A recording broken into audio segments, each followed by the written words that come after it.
is. It's 1 o'clock now.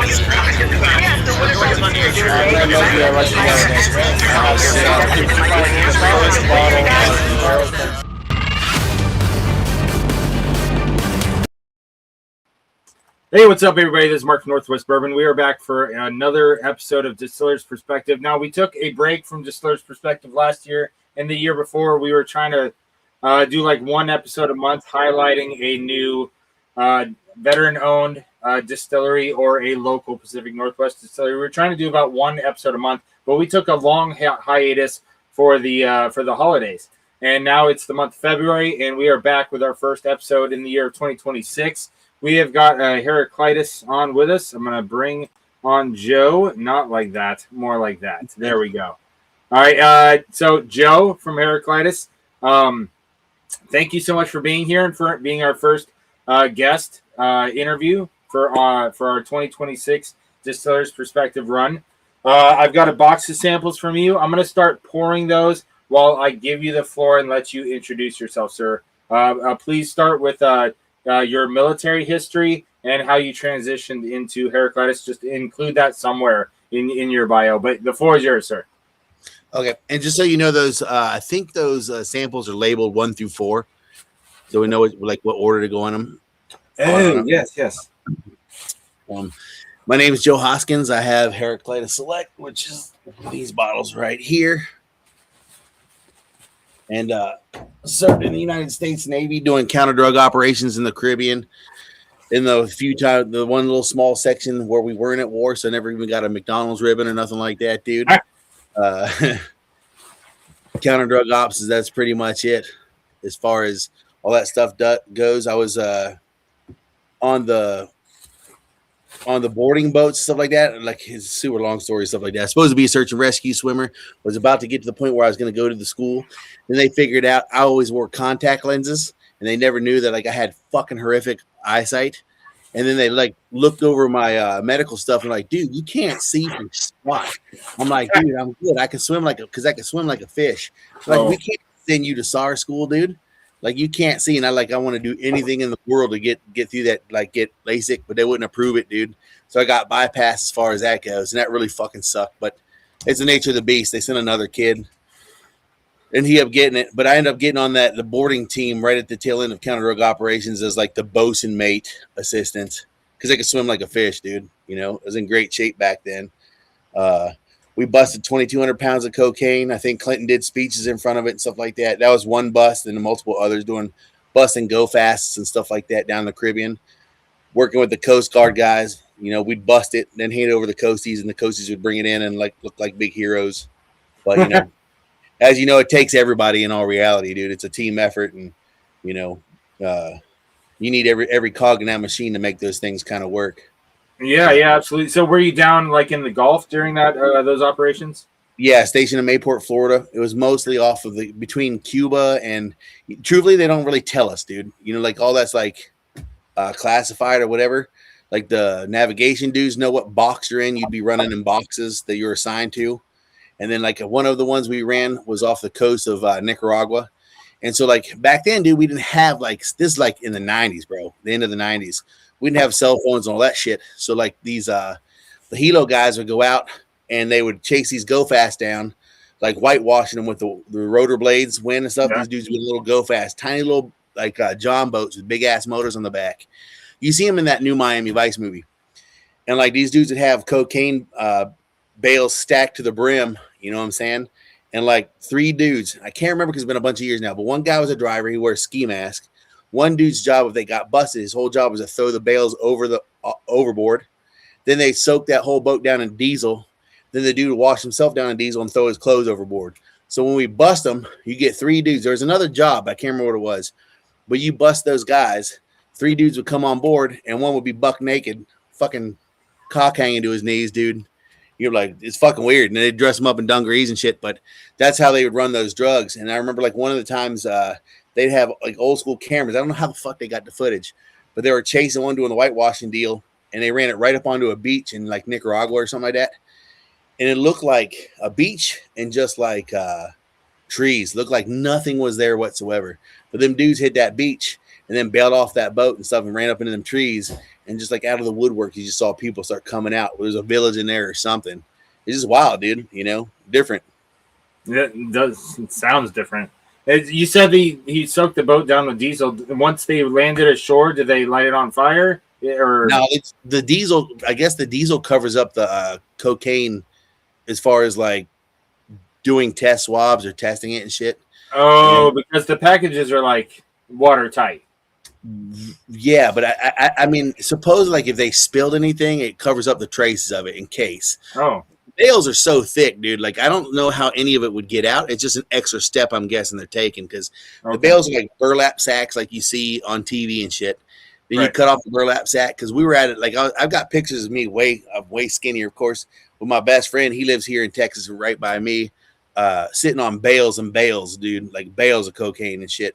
And they cut through the burlap sack, open that joker up, and then just rubber bricks, dude, just bricks. And I had to shave through a bunch of rubber, pull it out, and see there's white shit. And I'm kind of no dick back then. They just looked at it and did whatever. I don't know, they licked it and all that nonsense like you see on TV, but I watched them do it. You know what I'm saying? Everybody's like, all of a sudden, all my friends are like, dude, if you just had one of those bales, you'd be set for life. I was like, dude, what you don't see, we're on a frigate, which is a small boat, 200-man boat, right? Yeah. What you don't see is you see the pictures of us, but you don't see like Coast Guard guys and dudes with, you know, rifles all the way around us watching that shit. Dude, there's no, not that you'd even think about it, but there's no getting away with any of that nonsense. There's no stuffing a brick in your pants. Yeah. And I mean, I was never into that kind of stuff neither, but you know, like the one cool thing, it's just like a bragging right sort of deal, is when you're on that detail team. By the time I got to the boarding boat, all the busts had taken place. So like my buddies, I was good friends. One of my best friends is an engineman. Like he got to board all the vessels and stuff like that when they went down there. But like when you come in contact and you start pulling those bales out, they have to give you like a drug waiver. So like you have a 6-month drug waiver where if you were into that kind of thing, you could go ham and do all kinds of drugs. The military wouldn't have that zero tolerance policy. You know what I'm saying? Gotcha. So, I mean, like I never cared about none of that stuff, but it's just something cool the fucking guys would talk about. Like, holy shit, you know? So, did you do anything else in your Navy career besides the drug busting? No, that's pretty much it. Okay. So how about the transition from drug busting in the Navy and down in the, you know, southeast in the Gulf and stuff? How did you transition from that to getting into the whiskey business? So, I mean, you got like 20 some years in the in-between time, you know what I'm saying? So it wasn't like just from that to that. Like I'm 48, dude. You know what I'm saying? Gotcha. So like, there's a lot of stuff that happened in the in-between time. Like I've done a lot of wild stuff for a living. I've just always really kind of put some wild outlandish BS goal out there and then chased after it.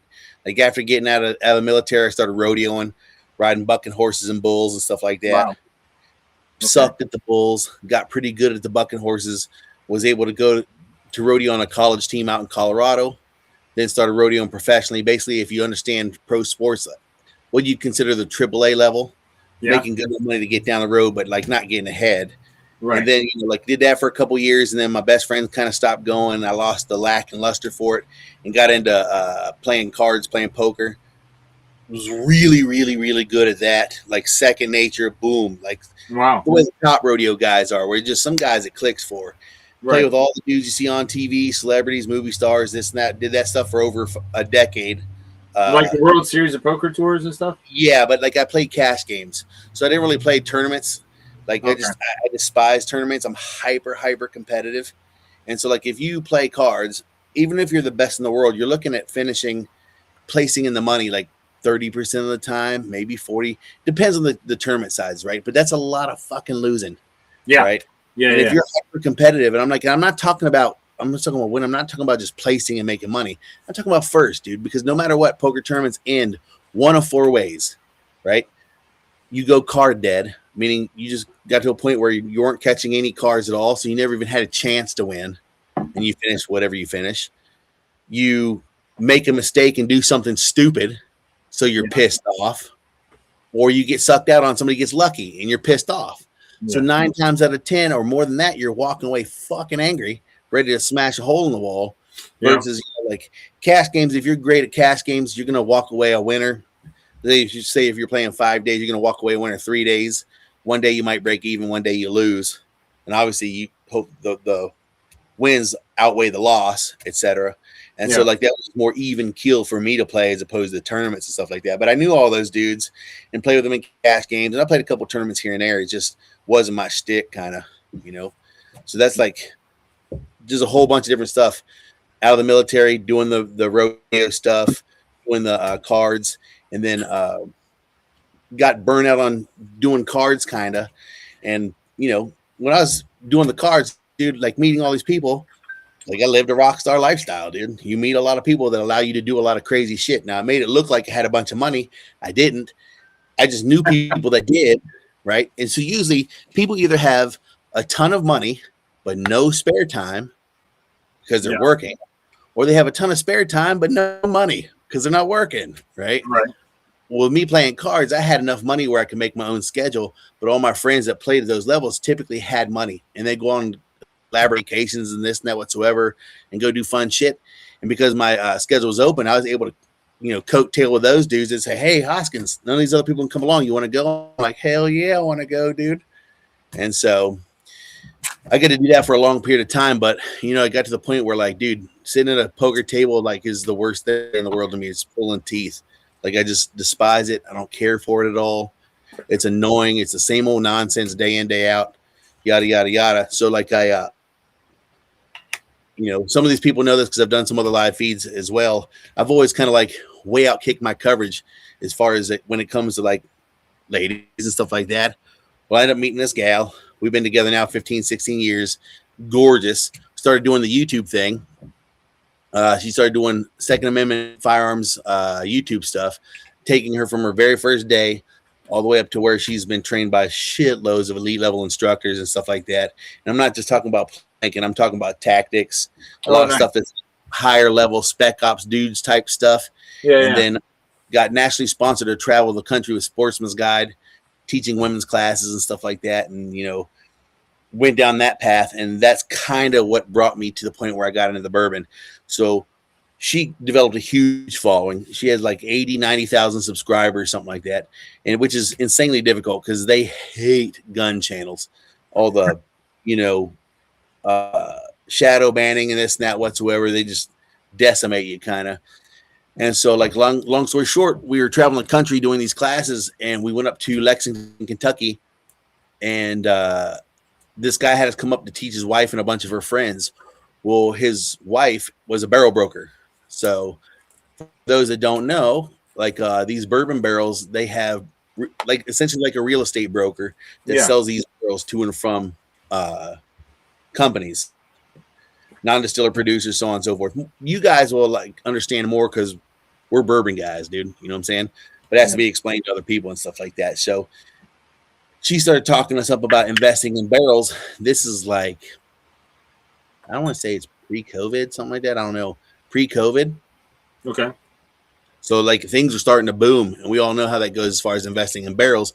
Now it's topped out and it's gone kind of the opposite direction where they're not, you know, making their increases and so on and so forth. But she kind of gave me the idea about getting into bourbon and stuff like that. And, you know, at that time I was like, dude, the typical dude that just drank Jack and Cokes and whatever. I didn't know shit about bourbon really.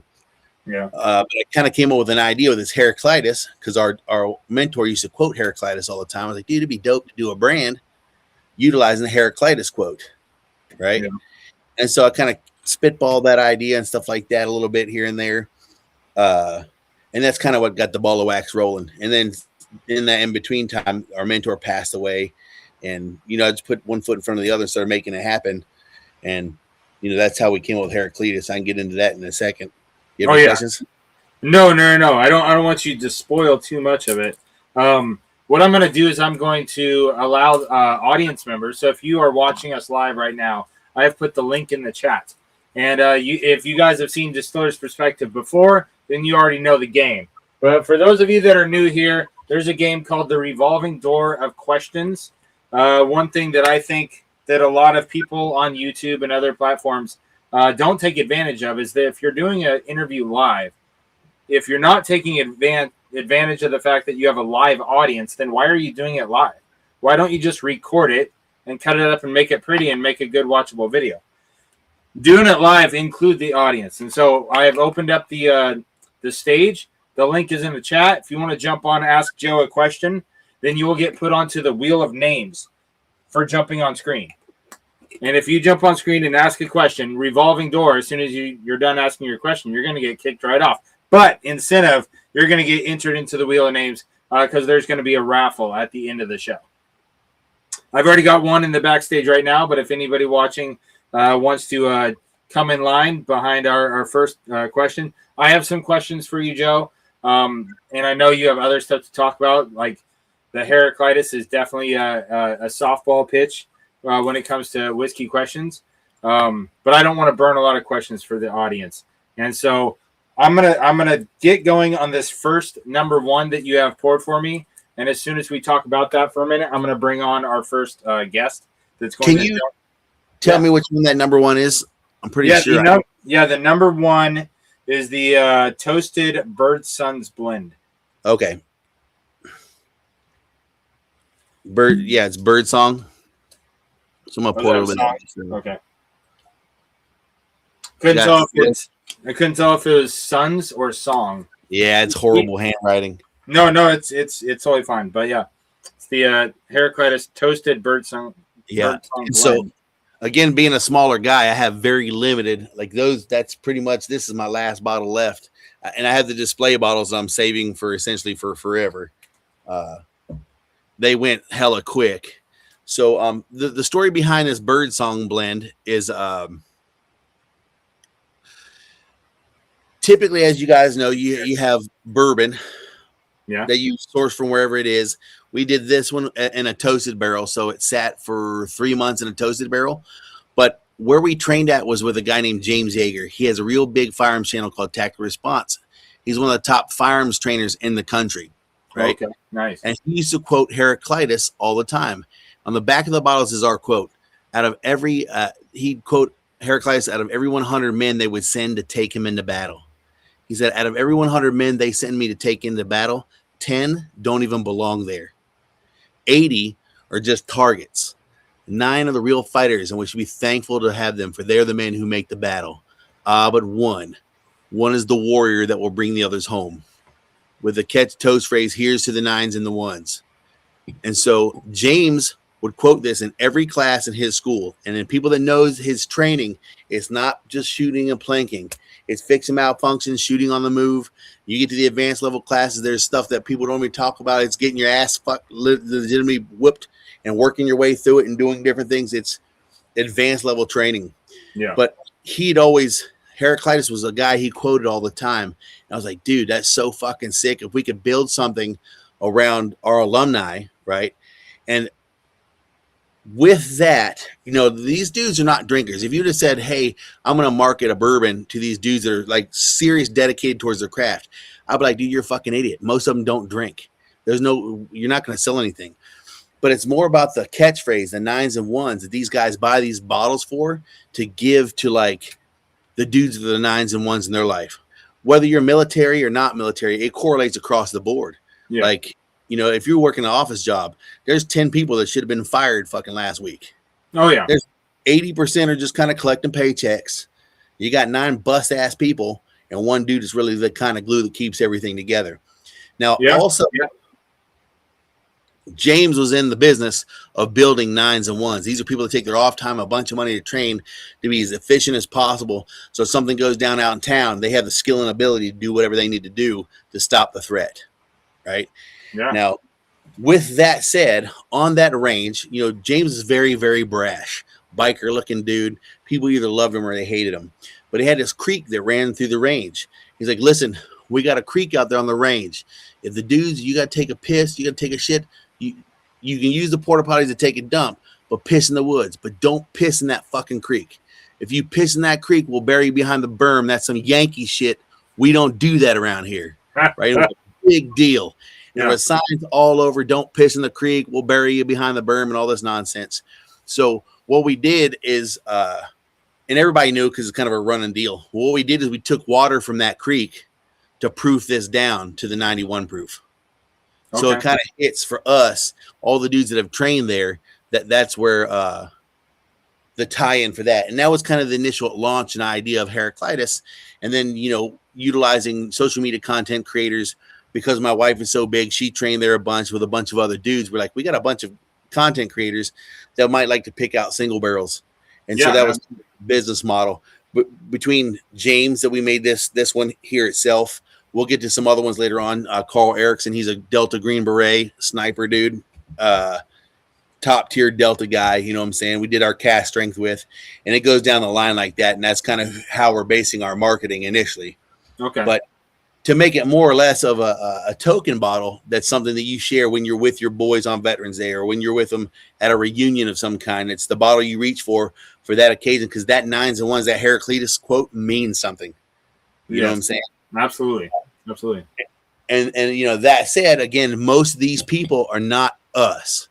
Now, in due time, over time, I'm going to do special releases where it's like something I would pick for our bourbon guys. Most people that are not bourbon guys, anything above Wild Turkey 101 is, that's stiff, right? True story. So my demographic is about the 90 proof deal, and the majority of them are going to be in that range, with the exception of when I start releasing more cask strength stuff or be doing more than single barrels, where I do a personal release. Then that's going to be for like us. Yes. More so, again, a token when you're with your ride or die buddies, and they understand what it means, and you share it on that night when you're with your guys. I've had many of those nights, and I can't wait to get a bottle of that for that. So this is it's your flagship bourbon in aged for additional 3 months in a toasted cask, 91 proof, and it's his. And the Birdsong pick is James's pick. Yes, for that company. Now, James, during that in between time, James passed away of ALS. So like, he's amazing dude. Like, he did so much for so many people and stuff like that, help training wise. And right before he passed away, he actually went out to Ukraine right when the Ukraine stuff popped off, and everybody's like, yo, what's going on? Because he still had ALS to train Ukrainian guys to help defend their country. And so he went out there and like basically snuck into the country. I can give links to that some other time, or where people can watch interviews of him. And the dude that we are releasing our next release with is a guy, Trey. He does a bunch of long distance stuff. I don't know all his details, but Nate, the camera guy, who was a search and rescue swimmer in the Navy as well, and Trey all went out to Ukraine together to help train those dudes for about 3 or 4 months, and then came back. And then ALS kind of really started setting in, and just going to take its course. But cheers to him, and cheers to the 9s and 1s, and thanks for being here, Joe. Cheers. Thank you for having me.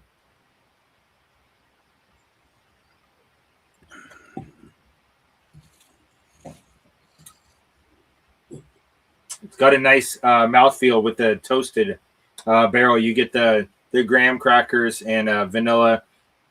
A little bit of marshmallow in the back. Yep. Well, that's nice. That was no, go ahead. Sorry. So that one, obviously I'm sourcing all my barrels essentially out of Kentucky, trying to do a bunch of finishes and stuff like that, and do some different things to make them a little bit different. This one was a 13% rye sourced from Green River. Figuring the higher corn, making it a little bit sweeter, is going to be a little bit softer for most people that are looking for that candy soft finish. And it's one of those ones where, like, when we took bottles up there and stuff like that to our alumni weekend, every year in July we have alumni weekend, I took a shitload of bottles up there, and people were like, it was exactly what we wanted it for. Like, it filled the spot for the demographic of exactly what we wanted. Pretty much, those dudes absolutely loved it. Now, like I said, I've come down here where I'm with more Houston bourbon guys, and to most of us, it'd be a little bit sweet because of the high corn content, stuff like that. So, like, when I first came out with these, I did this one that would appease the what I figured would be my typical demographic, and then I did a cask strength so we could drop our dick on the table, and like the bourbon guys would be like, all right, that's what's up. You know what I'm saying?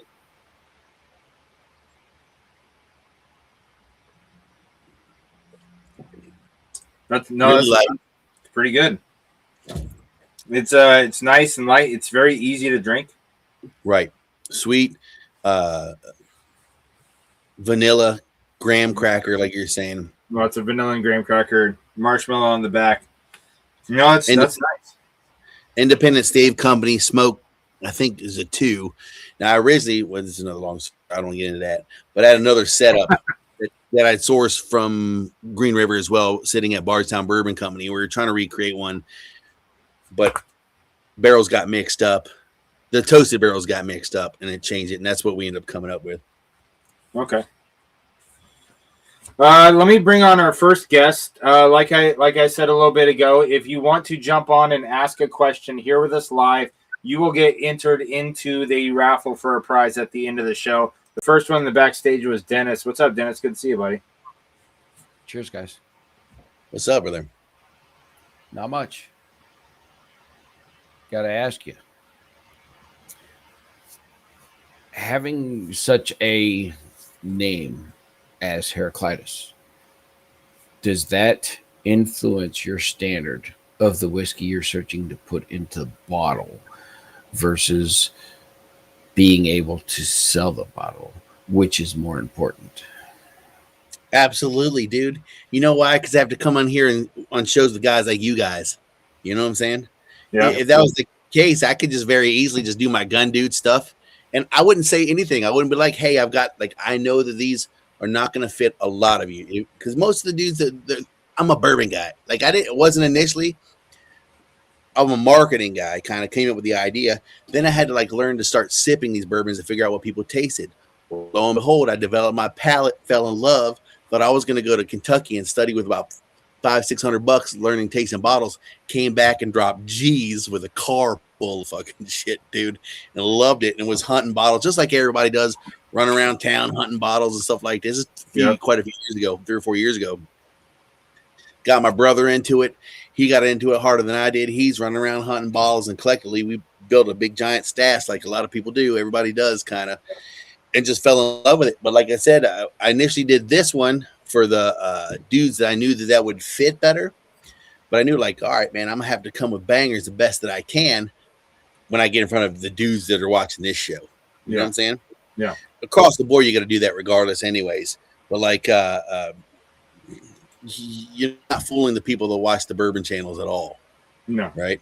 So my goal going into it was like, all right, I want to get something decent that these guys would drink, but I want to get something at least decent enough for where bourbon snobs can't shit on me, right? That was what my goal was before I got into this. When I started tasting barrels and saw what I had access to, dude, I was fucking stoked because like there's access to good shit if you look for it and you find it. It's not like you can get good barrels even as a young guy starting out like myself, right? You know, when you start getting into orders that are going to be like a lot larger, I'm doing 2 barrels at a time now, 4 barrels and stuff like that. When you start getting into larger orders, it's going to be a little bit more pain in the ass. You're not going to be able to taste them all. You're going to buy lots and stuff like that, yada, yada, yada. But I'll cross that bridge when I get to it. But like, yeah, absolutely. Like the Heraclitus name 9s and 1s, you can't beat your chest like that and then send out something that's been aged 6 months to a year and tastes like what I call the Texas funk. The doo-doo. Yeah. The straight Texas funk, here you go, and it's just like that Texas funk, dude. I mean, I know y'all know what I'm talking about. Yeah. I actually would take a bottle around and say, like, because I didn't know what all these different things were, or what was tannic, or what this was. I was like, dude, whatever this is, I don't want it to taste like that. You know what I'm saying? So you just can't put an epic name on it and then call it Traveler. Yeah. Yeah. Good on you, bro. No, it's good. Great question, Dennis. Living up to the name of your brand is essential if you're going to pick a good, strong name for your brand, which you want to do for your for not only your purpose and your passion, but for your marketing. Great question, Dennis. I'm going to throw you in the backstage if you want to hang out and watch. We'll probably do a little bit in the backstage once we're done with the live stream. But you are the first name on the wheel of names for the raffle, so you have a really good chance right now of winning something. Yeah, like the only thing that I think like kind of sucks is like we've all known because we've done this enough is like, dude, like you always want to try to please everybody. No, that's impossible.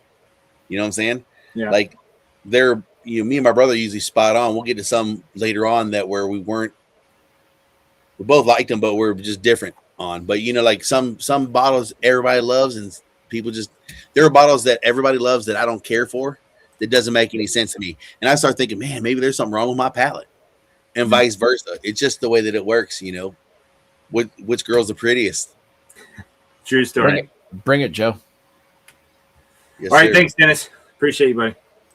All right, kicking Dennis off. Like I said, it's the revolving door of questions. You jump on, you ask a question, have a nice conversation, then you're going to go in the backstage, and we'll bring on somebody else to ask a question. That way, we keep the conversation focused on Heraclitus and focused on Joe.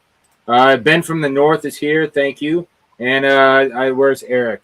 Eric, thank you for keeping the water timer. Every once in a while, he's shouting like a drill sergeant out there, like, drink water. And so I appreciate you keeping the timer there, Eric. Drinking water, doing it. Before I bring on the next person, I'm going on to glass number 2. This is the Heraclitus Guns and Gadgets. Inaugured? Is that what I'm reading here?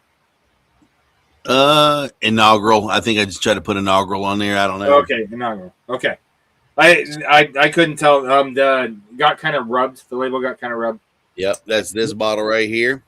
So those that know Guns and Gadgets, he has oops. There you go. The people.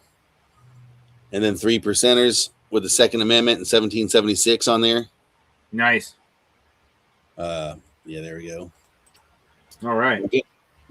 To those that might know or might not know, Guns and Gadgets is pretty much the biggest Second Amendment YouTube channel going. Like, yeah, it's wild. Met this dude years ago when Brickell was real. My wife was real big. Her channel is American Gun Chick.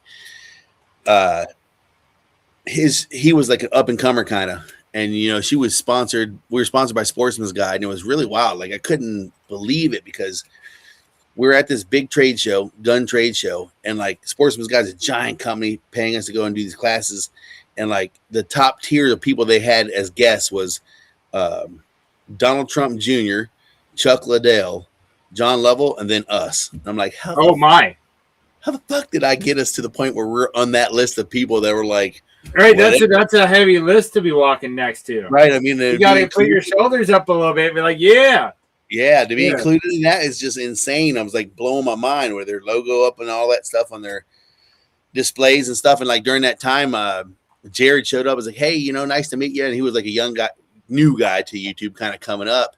Didn't have a ton of followers, but you know, me and him hit off bullshit quite a bit, you know, for a good 20, 30 minutes, stuff like that. I was like, yeah, keep up the good work, dude. Yada, yada, yada. And before you knew it, man, the guy just really took off and he stays on top of it. He's a former cop out of New Orleans, then worked in a jail, I think, in Jersey, but staunch Second Amendment, ride or die type sort of deal as far as that stuff goes.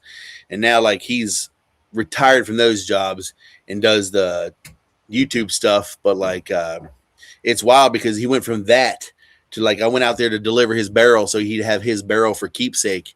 And like, there's like senators and congressmen calling him, asking what's going on with these gun laws and stuff like that. Just so crazy.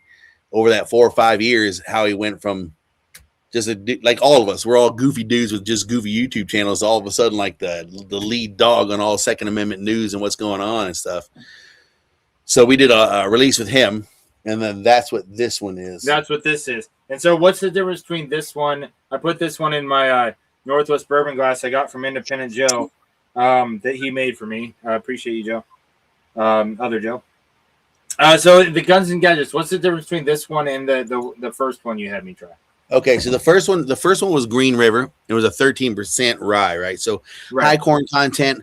We figured that we could pull more, it'd be sweeter, and we could pull more flavors of that toasted barrel. Right. We have a like unique way in which we're entering the toasted barrels, and it worked its way out. This one is just a straight single barrel. We got 2 single barrels that we found. They were pretty good. Like there were 2 barrels that were side by side. Now this is going to be a fun experiment for you, because these are 2 barrels distilled on the same day, at the same location. Obviously, everything the same barrels, whatever. Same distillation date, the dump date, the barrel date, all that good stuff. Right, 1 barrel, then the next barrel, sat side by side in the rick house. 2 side by side of exact same all the way across the board. Yeah, the rick house, the floor, the rack, all that. Yeah. Yep. Got it. So this one and the one that you will do next are like all the same, but how much just two different barrels can be from each other. Oh, I love that. Just the barrel influence. Yep. That is a fun side by side. So okay, let me take a sip of this, then we'll bring on our next guest. Thanks again, Eric, for shouting out. Drink water, hydrate.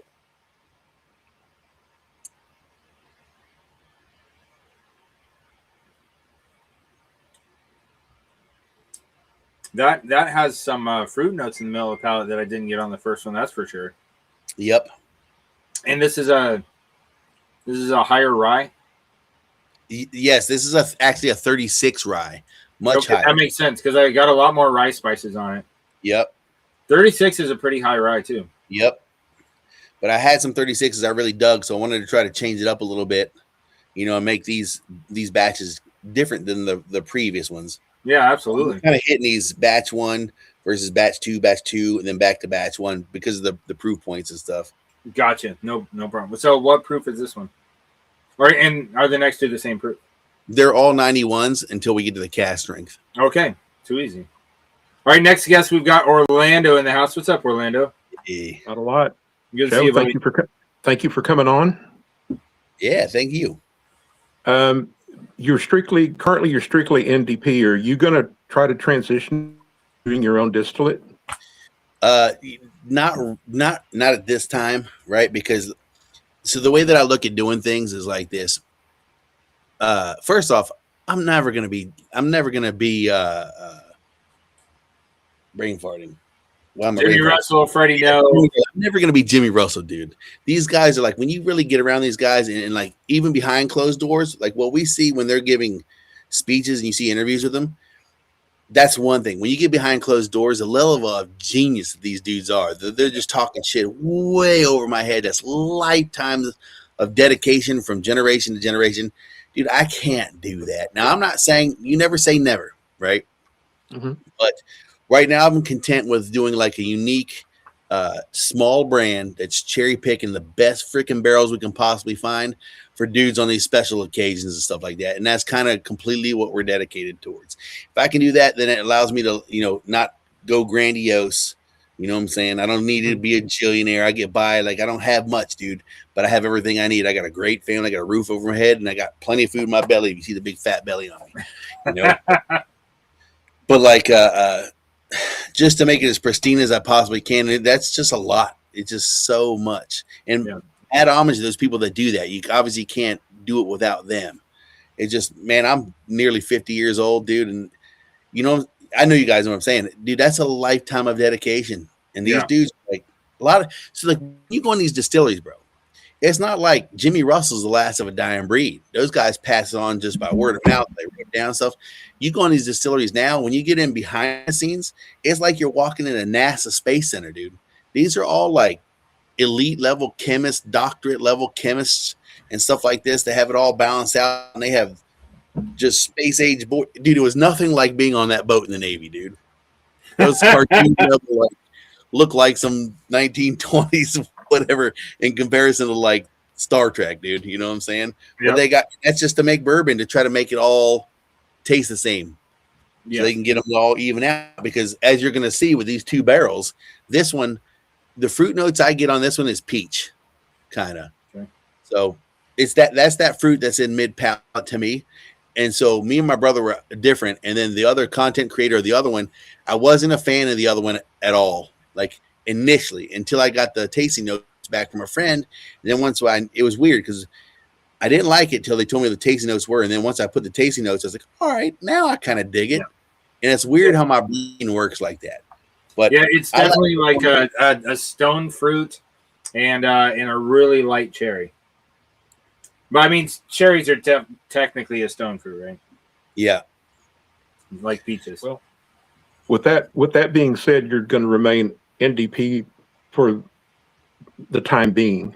Yeah, for the foreseeable future. So, like, the other thing is, like, I have this theory. It's like if you're trying to climb to the top of a mountain or a pyramid, as always, you're looking at each step in front of you to get over the next step, right? if I start focusing too much on the top of the pyramid, then I'm going to trip and fall back down to the bottom. Right now, I'm very little. I just got to focus on getting good barrels, putting them in bottles, marketing them the way I market it, make sure that it's beyond just sipping bourbon. I really want to build it around us getting our guys together and marketing like to the experience. You know what I'm saying? Because we all know that it's about the experience and the shared experiences. Me and my brother, like, that's a long story. Me and my brother did not get along at all. Like, we couldn't be in a room for more than like 20 minutes before we're at each other's throats. But we tried because we're brothers, but it was always real rough. Well, then I started getting them into the whole bourbon thing. And I was like, dude, you got to try this stuff. I'm telling you, it doesn't taste like fire and asshole. You got to let it sit on your palate a little bit and sip it a little bit and yada, yada, yada. You know, like, because I caught the bug. And so he caught it pretty quick, too. He's like, holy shit, this is badass. You know, you start with E.H. Taylor, and you start getting the butterscotches and stuff like that. And, you know, he fell in love, and all of a sudden he starts going down. Next thing you know, like me and that dude are like this. Because we're getting different bottles, chasing them down, sharing them together. My own mom was like, what in the hell happened to y'all? Because even my mom knew, like, y'all used to like be knocking each other out. Now you are like the best of buds. Nobody could believe it, but that's the way it's been. It really is bonded over bourbon sort of deal. Yeah. And so that's kind of what it's about. Okay. So with that being said, or do you think you might consider sourcing like an American single malt? Yeah, like I'm open to all kinds of stuff. Now, initially when I got rocking and rolling, I started with just Kentucky bourbons because the gal that I was teaching, my wife was teaching, she was real big in trying to keep everything Kentucky. She's like, you want everything as pristine as you can get. If you're going to rock and roll with this, do it this way. Since then, I've like found all kinds of amazing stuff, right? But I just initially started off that way. So I'll start opening up to a whole bunch of different things, you know. But like, I really want to do a rye. There's some rye barrels that are available right now that I think that are pretty good. But everything that I've seen and heard, like the dudes are like, oh, be careful because ryes don't sell as well. But I'm not selling to the typical demographic. Yeah. And even at a single barrel at a time, you know, you can make it work. It's not the same as running some big giant small batch or whatever it is that you do. So it just made me a little bit hesitant to switch off of what we're doing now because the toasted barrels that we've done so far have come off really good for our demographic. Like they've come out great for the people that are like new to sipping or they're drinking it over ice, still doing the 2 fingers deal. You know what I'm saying? Yeah. All that sort of stuff. It's perfect. And then, you know, as I branch and continue to do this, we're about to do our third release, doubling up our barrels, and then absolutely open to whatever we can get in there. Awesome. Do you have any preferences? Two fingers. Yeah, 2 fingers is like that, Orlando. Yeah, just give me two fingers. Now, thanks for the question, Orlando. Appreciate you jumping on. I put you on the wheel of names. You have a really good chance of winning something, my friend. Mm-hmm. I'm gonna throw you again for coming on, Joe. Thank you, Orlando. Awesome. Appreciate all you guys coming and hanging out. So the next one is the sister barrel, and so I liked the stone fruits. I got off of that one. There wasn't nearly as much like barrel char and stuff like that. That was a pretty light and easy to sip, but it was pleasant to sip. I wanted to just keep drinking it, but I want to keep a little bit in the glass because I want to get onto number 3 and try this one side beside those. Cheers again, my friend. Right, and this is the Sootch barrel. Right now, Don Sootch, if anybody does the Second Amendment stuff, he's older guy that we've known for a bit, and he's it says Guns and Gadgets Winter Barrel. Oh, it's the same thing. Okay. Yes. Okay. We had some of them. We had some of them set aside to be Guns and Gadgets Winter Barrel, and some of them were Sootch. We split that barrel, but it's the same thing pretty much. And Don does like firearms reviews and stuff like that.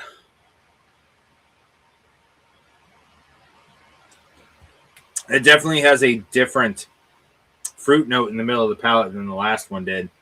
Yeah, bro.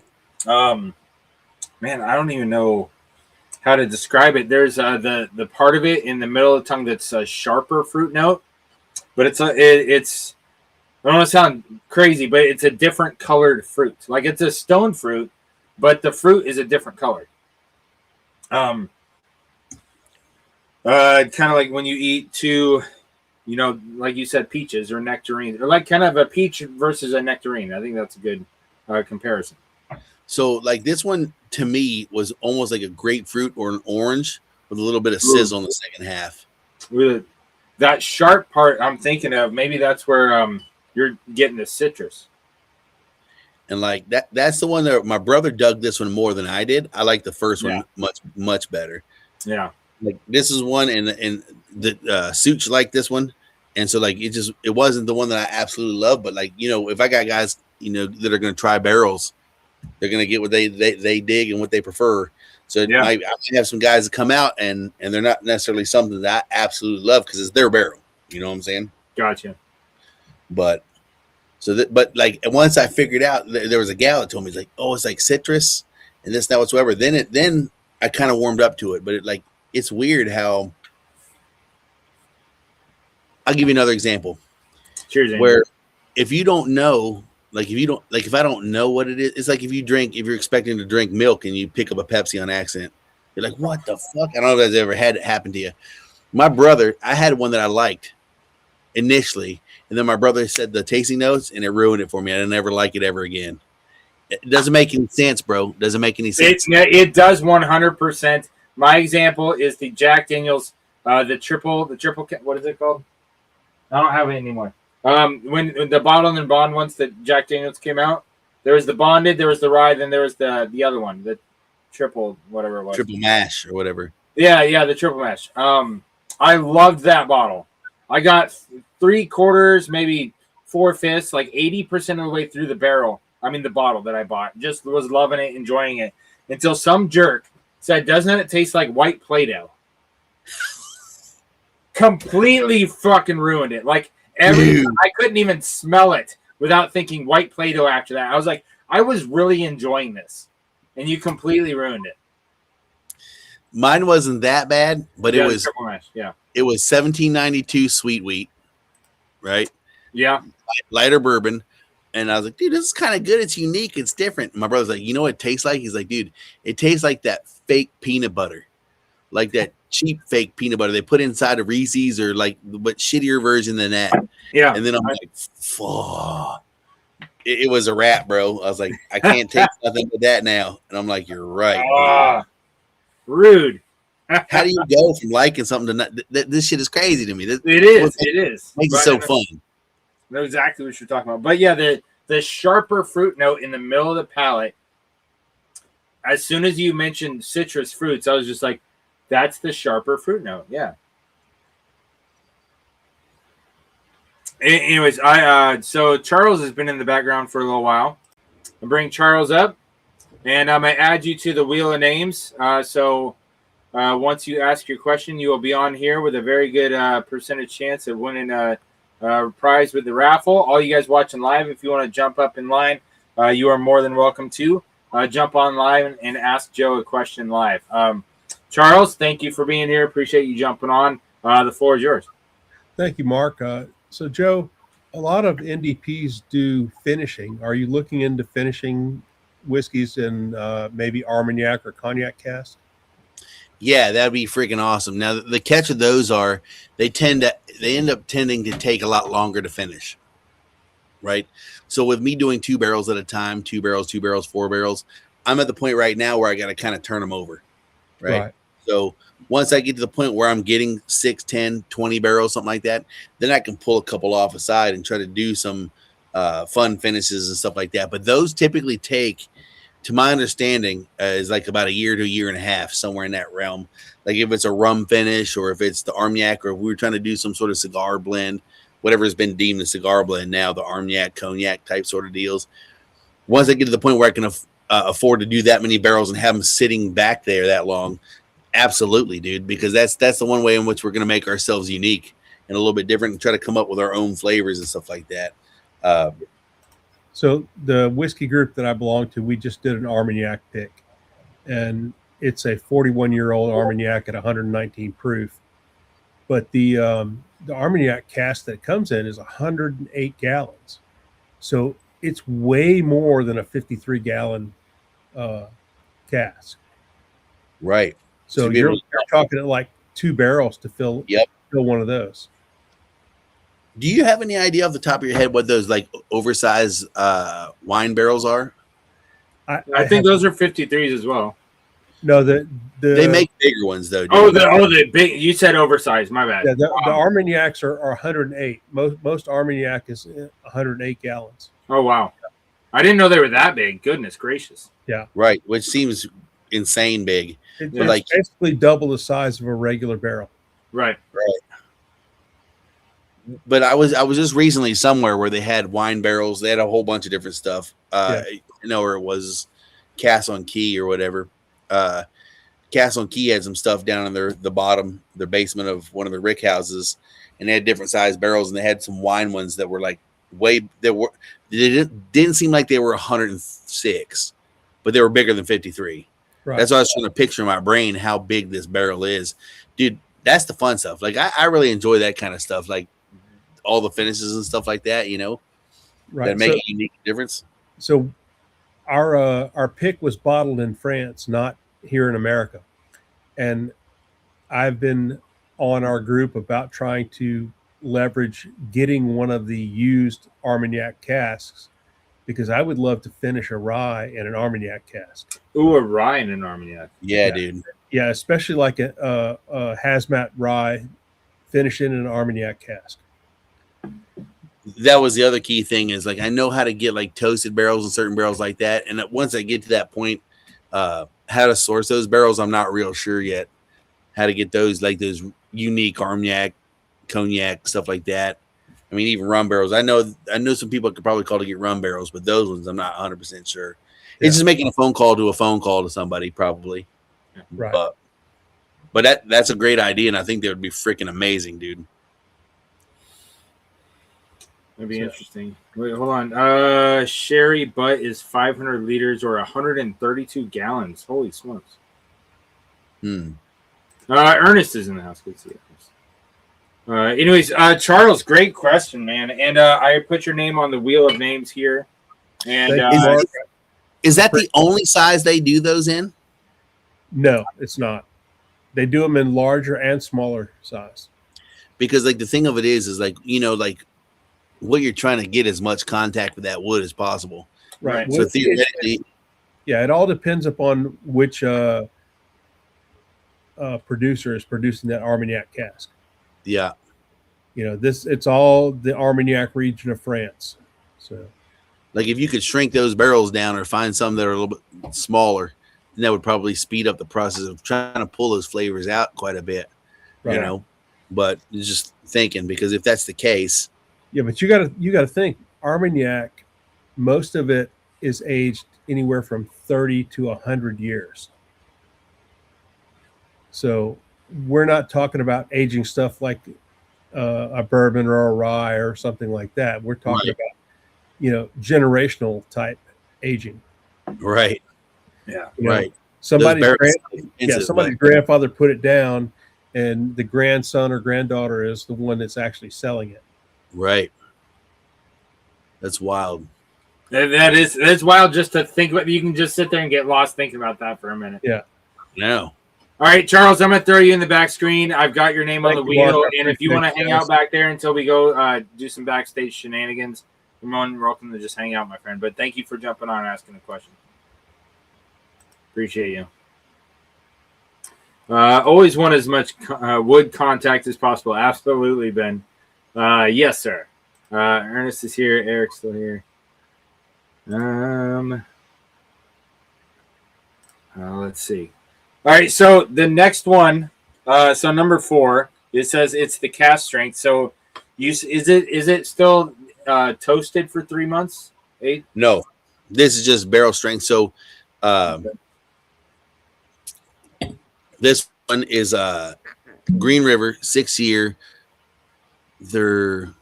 I'm brain fart maybe.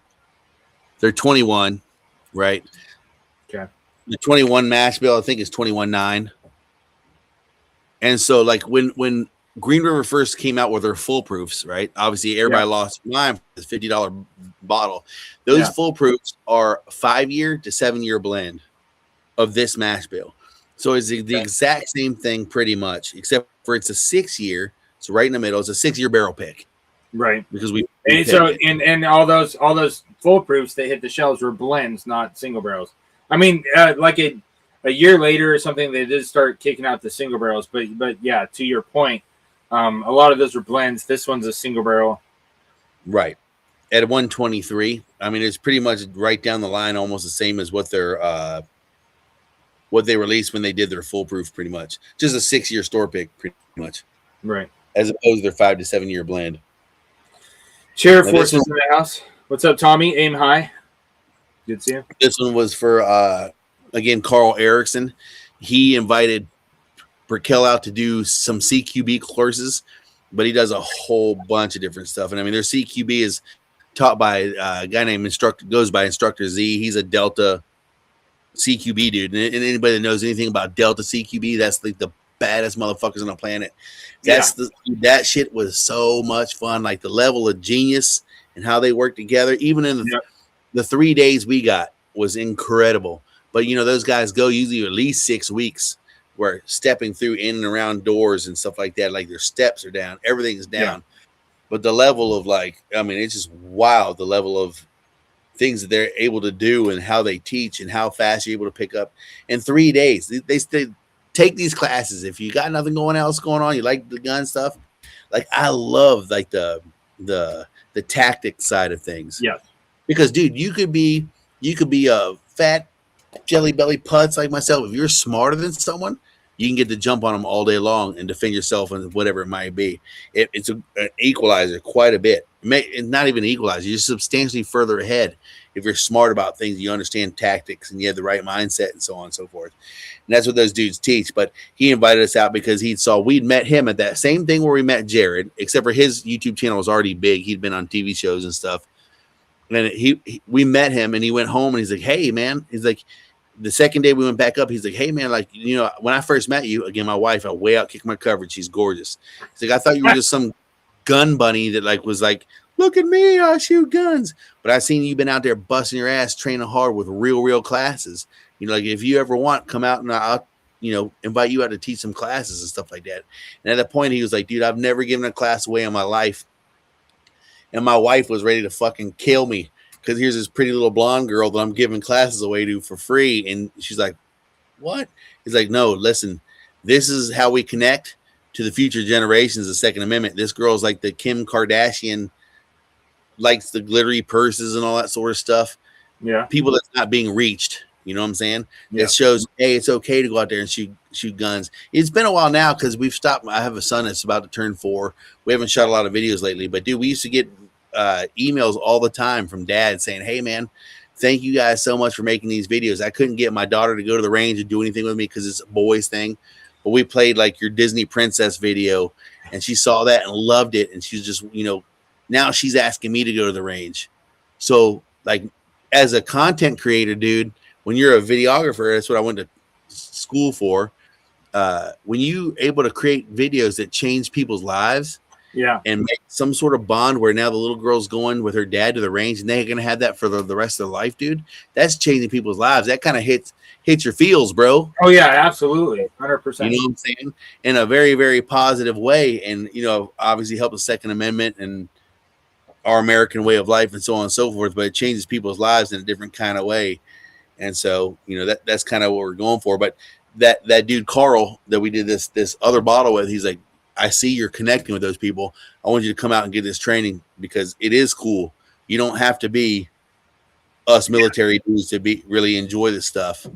And so we did 100% agree. If you can get out and do a few days training join some training camp, get some actual tactical knowledge, learn some muscle memory skills, absolutely worth it 100%. So I'm going to try the Cask Strength. Let's get into that before I bring on the next person. Cheers. Cheers.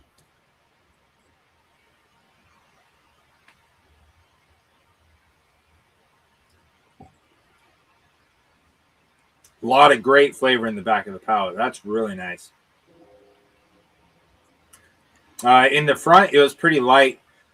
It was just like a nice, sweet, soft vanilla. Yep. That like turned into honey. But in the back, it really expanded out into a full mouth coat, full flavor. It was a pleasant surprise when it got to the back of the palate. The finish was pretty nice. Pretty happy with this one. Still, like I said, it's 123, so it's not like kicking the nuts. Yeah. So it can still fit with our demographic. But, you know, like when those dudes came out, we were doing bottling. And now we bottle this at Whiskey Thief Distillery, which is in Frankfurt, right outside of Buffalo Trace, kind of. Okay. And those guys, they were like, holy shit, like that's the Kentucky hug right there, you know, because, again, they're not really accustomed to drinking the way we're going to drink our Cask Strength stuff. Yes, right. When I did this, I was like, dude, I wanted this, again, the first release. I wanted something smooth, which really means kind of watered down and corn heavy. That's my interpretation to get this demographic just sipping whiskey the way that we do. I think not to cut you off, but I think of smooth as not ethanol forward and being easy to drink, to where it's not too sharp. There's not like a lot of harsh spikes to where it's like, oh, you're like coughing or choking to get it down because it's so unbalanced. To me, smooth, it means it has a good balance to it, and it's not just a ton of ethanol. Because I've had a sub 90 proof. It was actually the shelfer of early times, being someone who drinks bourbon all the time. First time I ever tried the standard early times, so like 80 or 90 proof one, harsh, not smooth, not at all. This is a lot better. Yeah, like even those dudes are like, well, it doesn't drink like it's one. I don't know if they'd even necessarily know because they're not drinking the stuff normal. But other dudes like, it doesn't really feel 123. You know, and like 123, like for us, not going to kick in the dick. No, but it drinks much lower than that. I wouldn't be surprised if you told me it was like 111, 112. Right, and I agree with that just the same. So much is like where you're like, they're real strict as far as testing all the stuff. Like when I got into this, they're like, dude, they're like, listen, y'all been involved with guns. If you think Uncle Sam and all the regulations is tough on guns, you ain't seen shit yet. Yeah. Bourbon is wild, and every Uncle Sam has his hand in every step of the way. When I buy the barrel, as it sits in the barrel, as you dump the barrel, tax. As it gets given to the distributor and he distributes to it, takes it to his location, tax. As he sells it to the retailer, tax. As he sells it to you, tax. Yep, and I'm in Washington State, which has the highest tax in the country. Ugh. So BourBen's been sitting in the back for a little while. BourBen is in the house. Good to see you, BourBen. What's up, buddy? Hey. BourBen, I know you're over there on the Eastern Standard Time. I know it's late over there, but I appreciate you jumping on. Cheers, brother. So, water it. Yeah, please jump on the wheel names. There's really good odds right now. First, let's, make sure we're drinking water and hydrate. And the question. So, as someone who maybe recently, and this is gonna build off of what you were talking to Orlando about, as someone who was maybe recently in the Houston area and didn't get to try your whiskey or meet you, any plan, and you were talking about how whiskey is all about the experience, and I completely agree with that. I make almost every trip I do about meeting people, drinking together, doing those things. Any plans for a tasting room experience, anything like that? Now, listen, like I did a whole spiel about like the pyramid, not getting too much far ahead of myself. All you need is two stools. In my brain, I want that fucking tasting room, dude. Definitely in my brain. And I've been to a couple around here in Texas, and I've been learning about like what you got to do in order to get. You essentially have to get a DSP, but it allows you to do a lot of different stuff. So even though you're not a distiller, you still got to apply for the DSP. It's not wicked hard, but you have to jump through some hoops. Where you don't have your own DSP yet. I have a different license. There's different licenses you get. Yeah. Okay. Right, it's like wholesaler's license. Okay. Kind of. So you can buy and sell barrels. Got it. Yep. Oh, but we can use that for other things. The DSP or whatever is so you can have them and hold them on your location, right? And so like a tasting room is absolutely something I want to do. There's a smaller company out here called Cooper's Family here in Texas. They do a bunch of stuff, but source barrels and then finish them and stuff like that. And like, there's a bunch of different little places that do that. Hell yes, that's what I want to do, dude. That'd be freaking awesome. Would be awesome. You know? But yeah, Maybe I'll see you next time. so this dude, I'm so butthurt, dude. I blew up. I know you did. It just didn't work out. It is what it is. It doesn't always work out. That said, There'll this be is another news time. to you. This is news to you, but I think we'll see that I'm gonna have some access to some of those Wilderness Trail wheat barrels. All I think maybe I told you this already. Well, but- we talked about them. But let me ask you this. Obviously, the older the better. But like, what is your range that you're looking for your wheat barrels that you prefer typically? You They know, all they age- range- I would say wheats. The wheats, I would say they start coming their own at 4 years. I'd say 6 years is where they really start getting buttery. Okay. You don't have to get real old on the wheat. Obviously, it depends on the barrel. It depends on the stuff. I mean, we could talk about that after party other times. We don't need to hold up our whole thing here. But, you know, there was that whole 2-finger thing. So.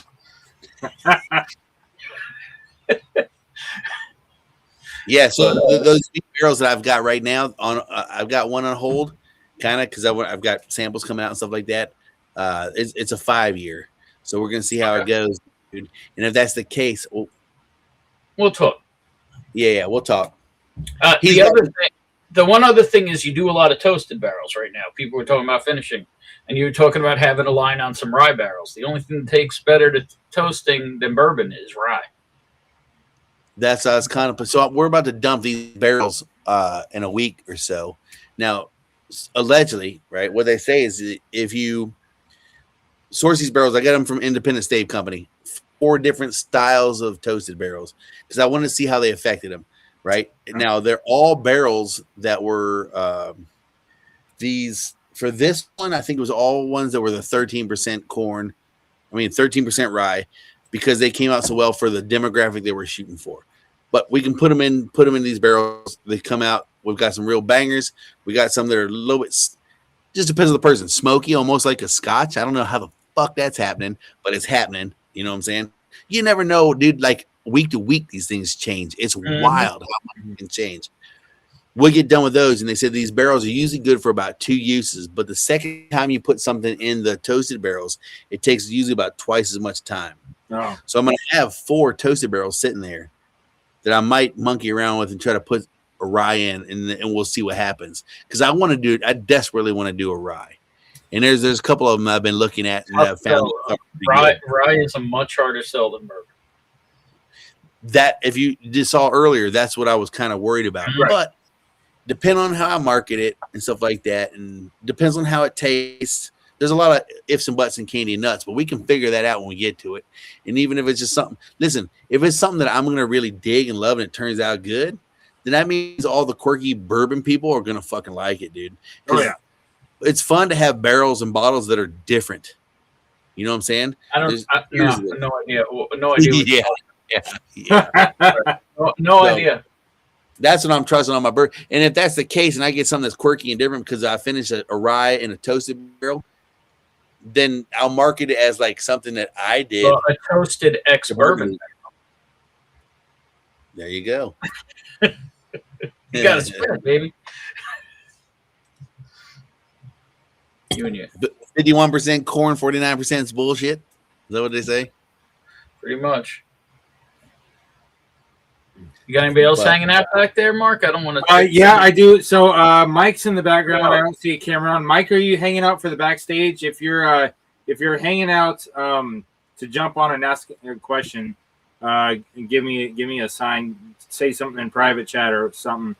But BourBen, you are on the wheel. Appreciate you jumping on, asking a question. Make sure you hang out in the backstage. Great chances to win a prize at the end. But I appreciate you, my friend. Great questions. I'm waiting for something from stop camera. You know, I haven't had that much to drink yet. Don't get that close. Goodness. So I know if Mike in the backstage, if you want to jump on and ask a question, like I said, give me something.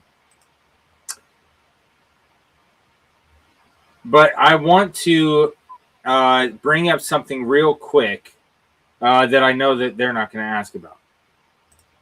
Let me share. So if you're watching us on the replay or if you're watching us live, either way, in the video description, before we even started tonight, I put the links to the Heraclitus YouTube page, the Facebook, knock it off, and the Instagram.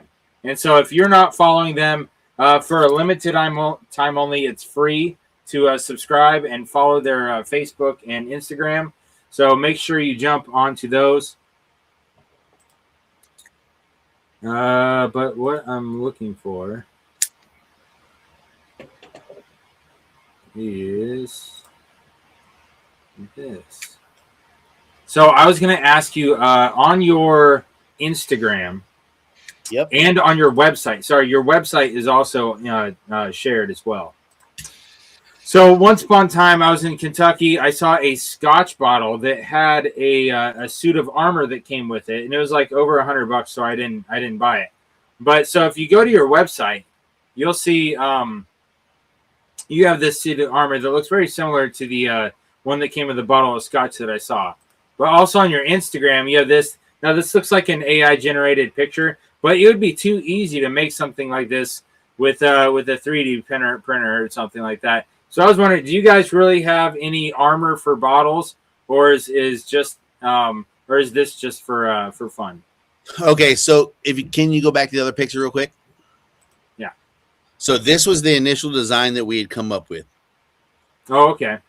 So this isn't like a slide-on kind of armor that you could change, because if it's not, I think it's a great idea, and you might want to think about making one to where if you buy this special edition, you get this little armor mask that goes on it. And when you're done with that bottle, you can buy another bottle of Heraclitus or put it on another bottle that's the same size and slide that freaking face mask over it. Because it's sweet. Yeah, so when I came up with the idea of all this stuff, that's the bottle I was rocking with, dude. You know what I'm saying? Okay. Hang on one second here.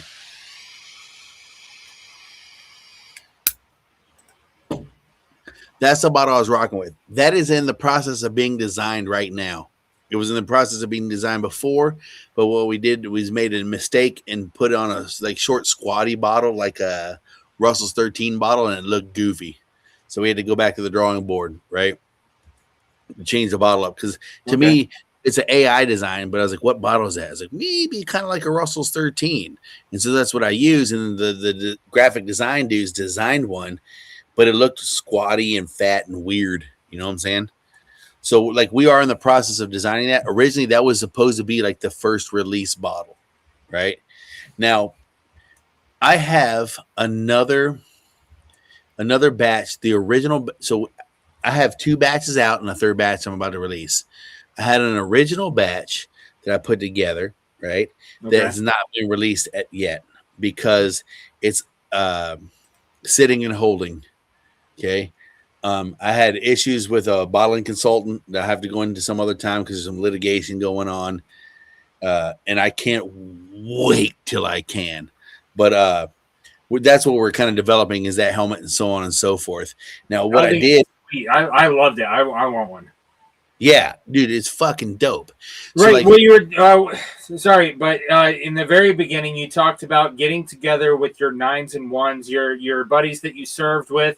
You get around at a buddy's house, Memorial Day, Veterans Day, the anniversary of a battle buddy that passed away or something like that. Like every once in a while, I get together, like a couple times a year. I get together with buddies I've served with, and we all have like a bottle share, bring whiskey. We cheese it up, take pictures. By the end of the night, at least somebody's crying. It's a great time. But having one of those, like either a suit of armor or just the face mask to put on, like the bottle that you're drinking, just like it's got that warrior spirit for the 9s and 1s. Like I love it. Yeah, I love it. Absolutely love it. Fuck yes. And so like that's kind of the idea, is that because we can go a little bit big and beyond, right? So that gives us some leeway to develop some dope ass bottles and stuff like that, right? These bottles came about because in the event that bottle wasn't done in time, which it wasn't, then I'd have something to fall back on. And also that bottle is going to be a little bit more premium. I'm not going to get carried away with it or whatever, because I want it to be affordable for dudes. It's going to be pricey, Listen, price for me then is $100 to $150, right? Okay. Obviously, right? I mean, pricey for me then was $80 or $90. I used to drinking Jack Daniels, Jack and Cokes, but $60 to $80 is Right. what most people can afford to spend ish on bottles here and there. I've always looked at it like this. I was like, what would I spend if I went to the bar for the night? Usually about $100 getting smashed at the bar like when I was a kid and shit like that. So Absolutely. you get a bottle like that or whatever, and you can pass it around, or it lasts longer than a night depending on how you drink, shit like that. Oh yeah. That's a better deal than going to the bar, right? But if you have a special occasion bottle with the helmet that goes over the top and it's whatever, and some of this, again, being about the experience, is like jacking ideas. Cheers, Richie. Is even stealing ideas, because it's not about the idea, it's about creating that moment, right? That experience. Yeah. And so from Freddie, from Buffalo Trace, is like, if we get what I want to do, and we're still trying to monkey around with designs, but how do I get something like this? Or that bottle with the helmet on it, where you have something on the side. Actually, I don't want to talk about it too much because I don't give ideas to other people. but they're gonna see it in due time. But where Freddie has that whole thing is about when they come and do a barrel pick, they'll do their barrel pick, right? Then it takes some time to get the barrel out. It takes them longer than it would take me to do that kind of stuff because I'm smaller or whatever. They get it out, and then when the barrels get released, obviously they've got X amount of bottles and stuff like that. And they say, like, we'll have a party when the bottles actually get here, or they'll pass the bottle around, have everybody sign it that's at the party, and they'll give it to whoever that one is. There's the nines and the ones. Yeah. You know what I'm saying? Absolutely. And then you take that bottle and put it up. And then, like, what I do with, like, at Tactical Response right now, they have a bunch of these bottles. They're filled with coffee beans, right? But what I want to order is, everybody's seen those things that go on the top. There's like a lampshade. Kind of just makes it more decorative and more right. It has a fancy bottle topper kind of thing. Right. There's a bottle topper that kind of slides in there. You charge it with like a USB port or whatever, but it's a light and it's got a little lampshade that goes in the top, but you can have it sitting there, and it is decorative. So, you know, you can keep it and hang on to it. But if you had something on the side where all the dudes could sign it, line, it just is what it is. It's for those moments. And like, obviously nobody, you know what I'm talking about, Freddie Johnson, right? Am I getting his last name right? Like, I don't know if that's his last name, but I've seen clips of him on Instagram and stuff like that. When he tells a story about him and his dad and his grandpa or whatever, or him, his dad and his brother, like, there ain't nothing like that, dude. And to have something like that for forever, it just hit home so hard where, you know, like, he tells a story about, like, you know, saying that, I'm gonna race to it because everybody here has probably already heard it, so I don't want to, like, I'll go into the whole thing amongst people that haven't heard it because it sells the idea of the experience. What is it really about? It's about the experience, dude. You know what I'm saying? Freddie gives that whole idea about where he's given the Pappy 15. I keep freezing myself because I'm like, dude, these people have heard this shit so many times. There's plenty of people watching. And stuff so he works at Buffalo Trace. He's third generation Buffalo Trace employee. They've all worked there for their whole lives, pretty much.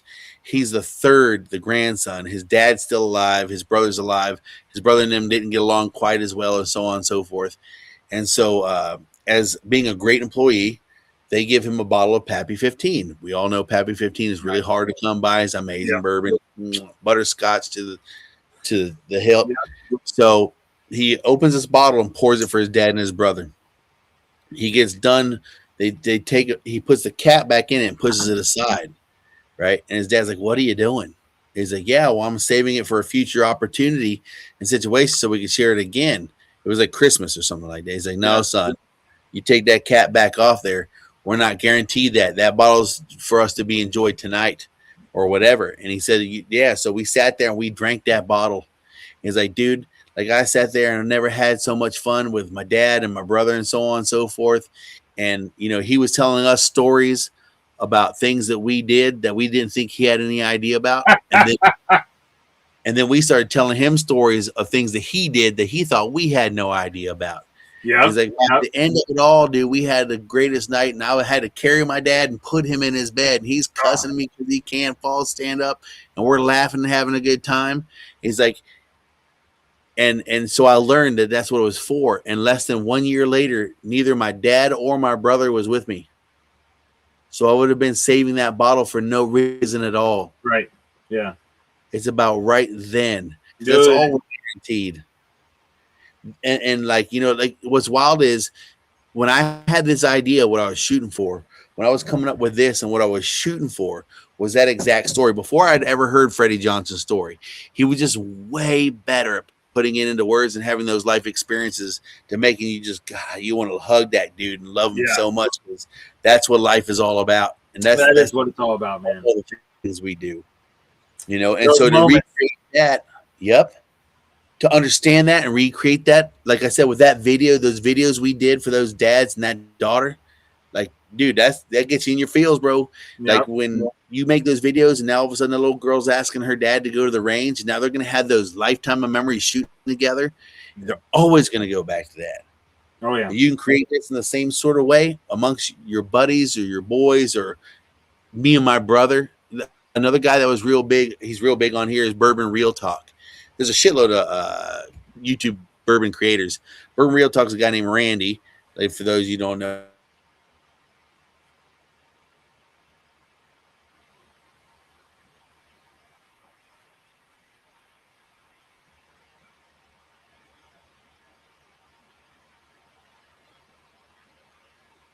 Well, I'm freezing a little bit here. Can you guys still hear me in the chat? Freezing a little bit. All right, so you can still hear me. Okay. Looks like you lost Joe. Okay, so that means you guys can. You said frozen as well. You guys look like you're still live to me. You're on. Okay, so I'm going to take this time to let you guys know that we are going to wrap it up soon. We're going to wait for Joe to come back, of course, naturally. But if you want to get into the raffle, the Reel of Names, there's a couple special prizes. There's only a couple special prizes, but if you want to get in on it, then you got to jump on and ask a question. And you don't have much time to do it. But for the time being, you guys see in the video description, I have the website, the Instagram, and the Facebook there for Heraclitus. You can follow them on Facebook and Instagram for free. They also have a YouTube channel. I don't remember if I put that one in the description or not, but I probably did because it's the kind of stuff I do. What's up, buddy? All right, yeah. All right, you're live. Good. All right, I'm back. Yeah, you're good to go. And let me pull this up real quick before anything else crazy happens. I want to make sure the people that jumped on get to see the wheel. Let's see, Wheel of Names. Where are you? It's a funsies little stick. Have nothing to do with it, but a man of war. Wait, what was that? Man of war? Oh, funsies little stick. It's just man of war. Oh, that looks awesome. Nice. Matches the bottles perfectly, dude. Yeah, it does. It does. It matches perfect. Wait, Eric didn't jump up there. So we've got 5 very good odds for one of the 5 of you to win something. And like I said, I will hold off for a second. I have one more question for you before we get to the wheel. And so right now, the people on the wheel have very good odds.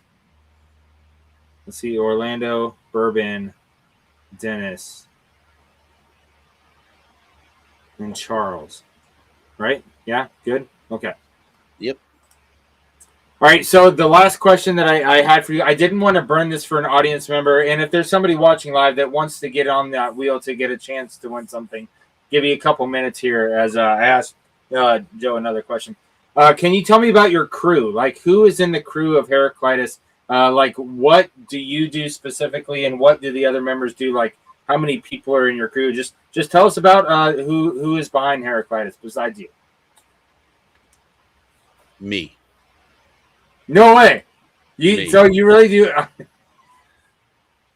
Me. You know Wow, what I'm saying? dude, that's a lot to do all by yourself. Yeah, and like it is, but like with the social media stuff, like again, I ran my wife's social media and all that stuff. I did everything but be on camera because I can't be a young hot blonde doing whatever, dude. You know what I'm saying? Like Tell me about it. But you know, like I haven't done a ton of social media stuff yet because I was relying on my guys and making sure I can make this stuff happen. Make sure I can get these bottles out and do this and focus on the production side. Like initially, you know, you got barrel brokers to help you find barrels, and then you have essentially once I order those barrels, then I go to bottling co-packers pretty much, which was Whiskey Thief initially, Bardstown Bourbon Company initially. That's getting figured out. Like I love those dudes. These have been freaking awesome. It's another long story for another time, which I can't wait to tell. But like Whiskey Thief initially for these bottles right here, which if you haven't been, you're in Kentucky, fucking go, dude. Whiskey Thief is freaking awesome. Like you got to go through the hills and stuff like that a little bit. It's in Frankfort. It's right next to Buffalo Trace, about 15 minutes away. But there's a little barn down in the middle. Like it is quintessential Kentucky. You're pulling stuff out from Whiskey Thieves and trying them and stuff like that straight from the barrel. And it's beautiful, dude. Like you're in a barn. The surrounding area is just quintessential Kentucky. Like that's when I first went around everywhere. I was like, this is where I want to be bottling wise. Yeah. Because it's just fucking cool. If you got content creators, it's quintessential Kentucky, dude. Like, very few places are cooler than that with the way that one's set up. However, as I'm growing and I get bigger, they're only set up to do bottling, smaller bottling, not as many mass-produced bottling. Yep, water. Thanks, Eric. As I'm growing, I need to go to somewhere that could sustain more, could do more, and I'm on the precipice of that. So, okay, so now I'm at Kentucky Artisan Distillery, and those dudes there. I mean, everybody in the bourbon industry are freaking awesome, dude. They're just salt of the earth people. They really are. Like we've all seen that stuff about the fires that happened 20 some years ago and stuff like that, how everybody helps each other out. It really is that way, dude. And I don't think you're going to find that any negative stuff you find are people that are outside, but not inside. Yes. And Kentucky Artisan Distillery, dude, they got some great folks there, like incredible folks. They've got, they bottle Trackside bourbon. They bottle Cream of Kentucky, who I think is Jeff Rutledge. They bottle Jefferson's. They bottle 4 or 5 different other brands, but they bottle stuff and store things and stuff like that. They have their own artisan brand as well. So that's where we're at now, and then that's going to increase the amount that we can produce when we actually start doing small batches, which would be we'll see 4 to 10 barrel. We'll see. You know, like again, I'm focused on the step in front of me. Make sure I keep good quality barrels for the content creators to pick them. And obviously I want to branch out and start doing stuff with bourbon people. Yeah. It's not just Second Amendment guys, because the 9s, and we all got 9s and 1s, dude. It don't have to be necessarily on the battlefield. It might be just guys that you went to college with, or your best men at your wedding, or whatever it might be, that are your ride or die boys. Because it's important that, you know, we all had those dudes. But, you know, like I've done some interviews. They're going to come out later on that I've done with some of our guys. Sometimes it's important that, Mark, when you give that bottle to that guy, military guys kind of have that understanding a little bit because we've been through some shit and so on and so forth. But sometimes you might not realize that a dude that you consider a 9 or 1 in your life recognizes that. Yes.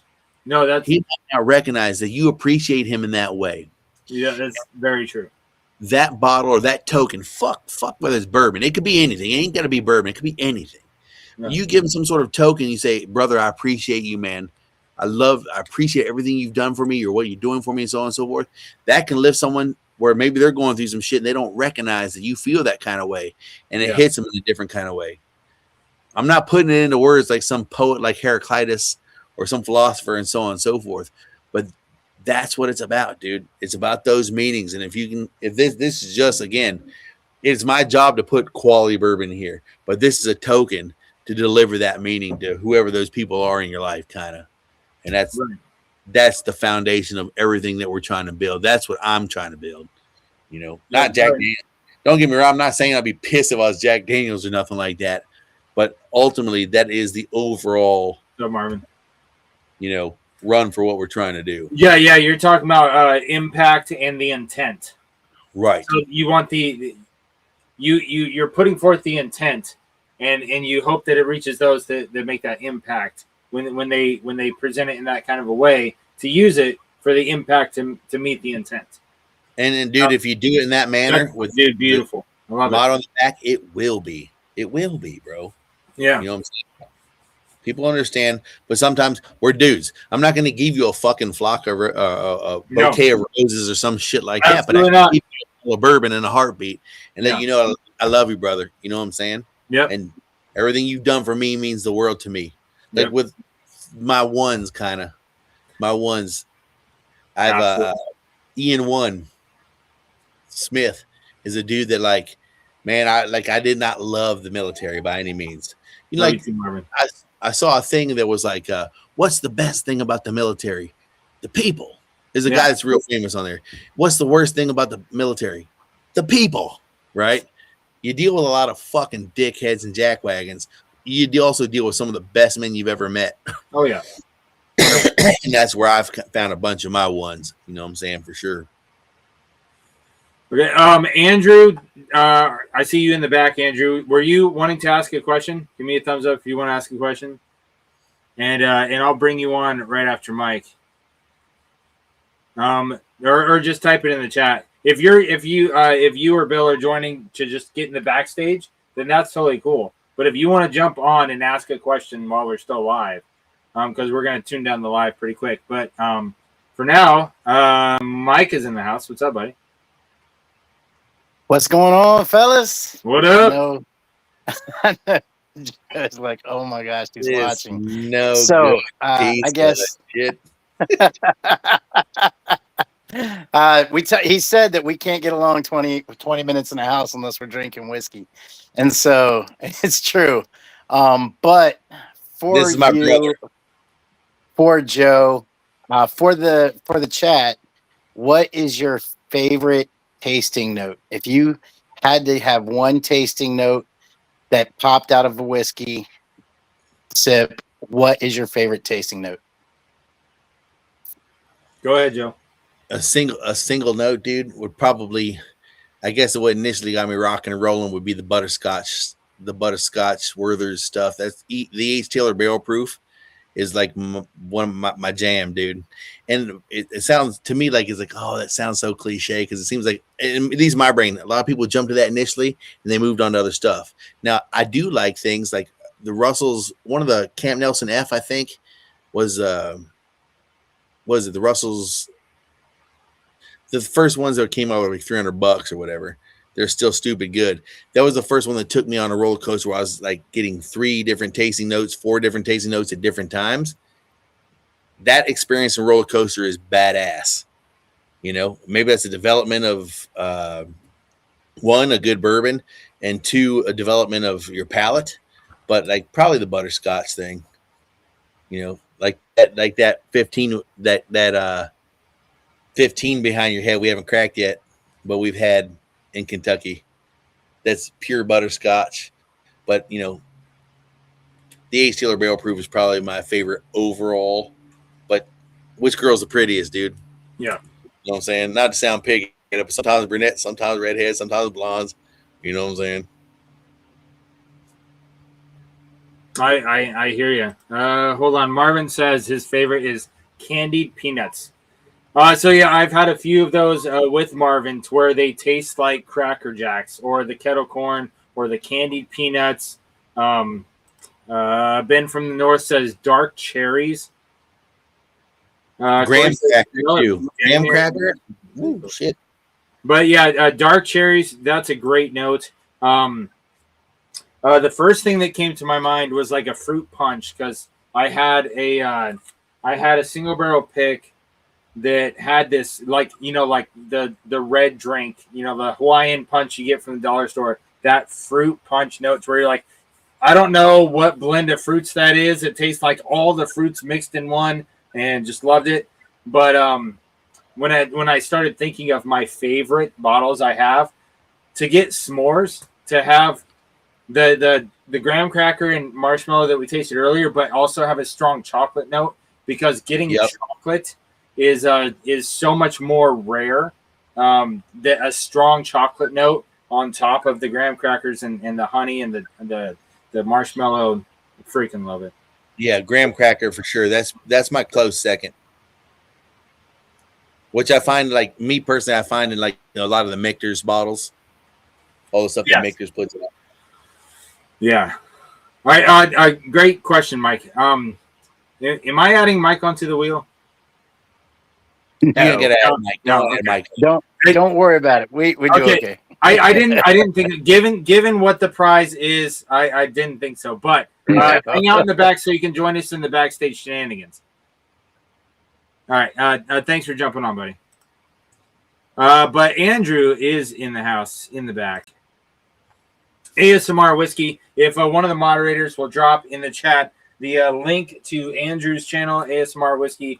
Thank you for coming on late, joining us live from Las Vegas. Live from Las Vegas. Let's go, All right, buddy. All right, so Jody, it could occur to me that there's a lot of things based on your position in the industry you don't get to control, right? You don't get to pick the mash bill, you don't get to pick your use strain, you get to pick your bottles. And I was wondering if you could not tell. true. You don't even get to pick the bottles. No. Like, no, I'm saying it's not true. I do get to pick my mash bill. I do, like, so I thought about doing a video on this because I know it'd be insanely exciting, probably for most people that don't know, is there's websites that you can do this now. It's starting to spread out, but usually you get like a list. You get like a printout list of all the barrels that are available, right? Mm-hmm. All the, what state it's from, what distillery it's from, where it's stored, what the mash bills are, so on and so, what the age is. And then you go through and say, all right, like, this is kind of what I'm looking for. I'm looking for a Kentucky. I'm looking for Kentucky barrels that are at least 5 years. Depends on what I'm trying to do. If I'm trying to do a straight release, I want it to be 6 or 8 years at least. I didn't get to these. These were 8-year barrels. These two. The other two were a little bit, they were 6 years. But everything that I've gotten from people so far is they say you really, between about the 5-year mark is a better spot to go into toasted barrels, because when they get further, once they're past 6, more so than 8, let's say 6 to 8 year range, they don't take that toasted flavor on as much. I'm not a scientist. You're going to get saturation in flavor compounds. Say it again. You're going to get saturation for what they can absorb. Like, they'll absorb so much already. Right. So when you hit that 8-year to 10-year mark and beyond, they've absorbed so much from the existing barrels that they won't take on the flavors from the toasted barrel. So when that's what I'm shooting for, which is like the sweeter, softer stuff that's going to be a lower proof, it's going to taste on that.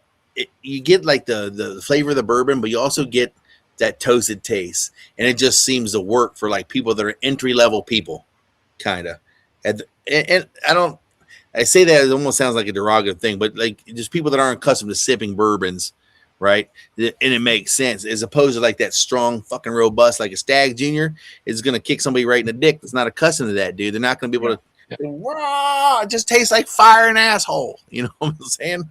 Like, I describe that as approachable, and it doesn't mean it's not awesome, but it's approachable, and a lot of things we drink are not. So this is also like, I don't know. I think if it's like cognitive dissonance or disconnect, but I'm telling you, dude, like if you got your friends coming over that don't drink bourbon, right?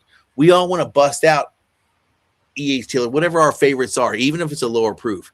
They just don't grasp it, man. Like, you got to have that. That's why, like, let's say, I don't want to. That's why, like, let's say a Jefferson's Ocean is such a great marketing deal. Now, I think they get dumped on somewhat here and there that they don't necessarily deserve, because there's Jefferson's bottles I absolutely love. There's ones I like. There's ones I don't like, right? That's everything across the board. But when I've seen so many people go in and like look at a big spread like Mark has behind him, and you start telling the stories of these bottles, everybody wants to try that Jefferson's Ocean bottle because it's a cool fucking story. It is a cool story. That's how most people's minds work when they first start sipping and stuff. And so, like, if I could do something like that, but also make it something palatable to somebody that's brand new, they're like, oh, this is smooth, right? Yeah. Now it kind of starts getting them into it. And my wife went through the same sort of thing, right? Where she hated this shit because she got banged up on Jack Daniels when we were like younger, going to the bar and stuff like that, puked her guts. I was like, fuck, tastes like garbage. Couldn't get her to try anything. Now, she still has some Patreon patrons left that follows us along, so on and so forth. And so there's one couple, they order all the bottles, stuff that we ever release, and they're like, when we drink it, you got to drink it. So she just fought it down. Finally, she got to the point where one night we're out here, so a part of her perks is she does a live feed with them for originally it was about 15 minutes, but it goes for an hour because we become friends, you know what I'm saying? Yeah. So she hangs out with them and she's like, you've got to drink it if we're drinking it. So she just fight it back. Took her like 3 or 4 times. Finally, she started getting those tasting notes. Yeah. She's like, holy shit, this is good. And like that day, dude, I was like, oh, like when she started hitting the tasting notes, I was running in and getting every bottle I had. Try this one. Try this one. Sometimes like, oh, E. Taylor butterscotch. Oh, this one tastes like apples. This one. And then sometimes there were junk bottles. Like, this tastes like sawdust and dirt. I'm like, yeah, dude. But I was so stoked because I was 50-50 on this. I was like, it's going to be awesome because I can share it with my wife now, but it's going to be way more expensive to go to Kentucky. Yeah. But I was like so stoked. I was like, this is fucking awesome, dude. She like fell in love with it. She really liked E.H. Taylor's for the same reason I did initially. And like, she liked mine and she liked, because that's what got her warmed up to it. The E.H. Taylor, some of them were too stout and strong because they were higher proofs, and so on and so forth. So I was so stoked, dude. We had a great night. The live feed ended. We kept drinking. My brother came over. We were trying a bunch of different stuff. You know, that was it and that was that. And because she said, like, yeah, you know, like, I love yours, Joe. Like, you know, but like that E.H. Taylor small batch, or it was a single barrel actually is what we had. She's like, that one's probably my favorite of the ones I've tried.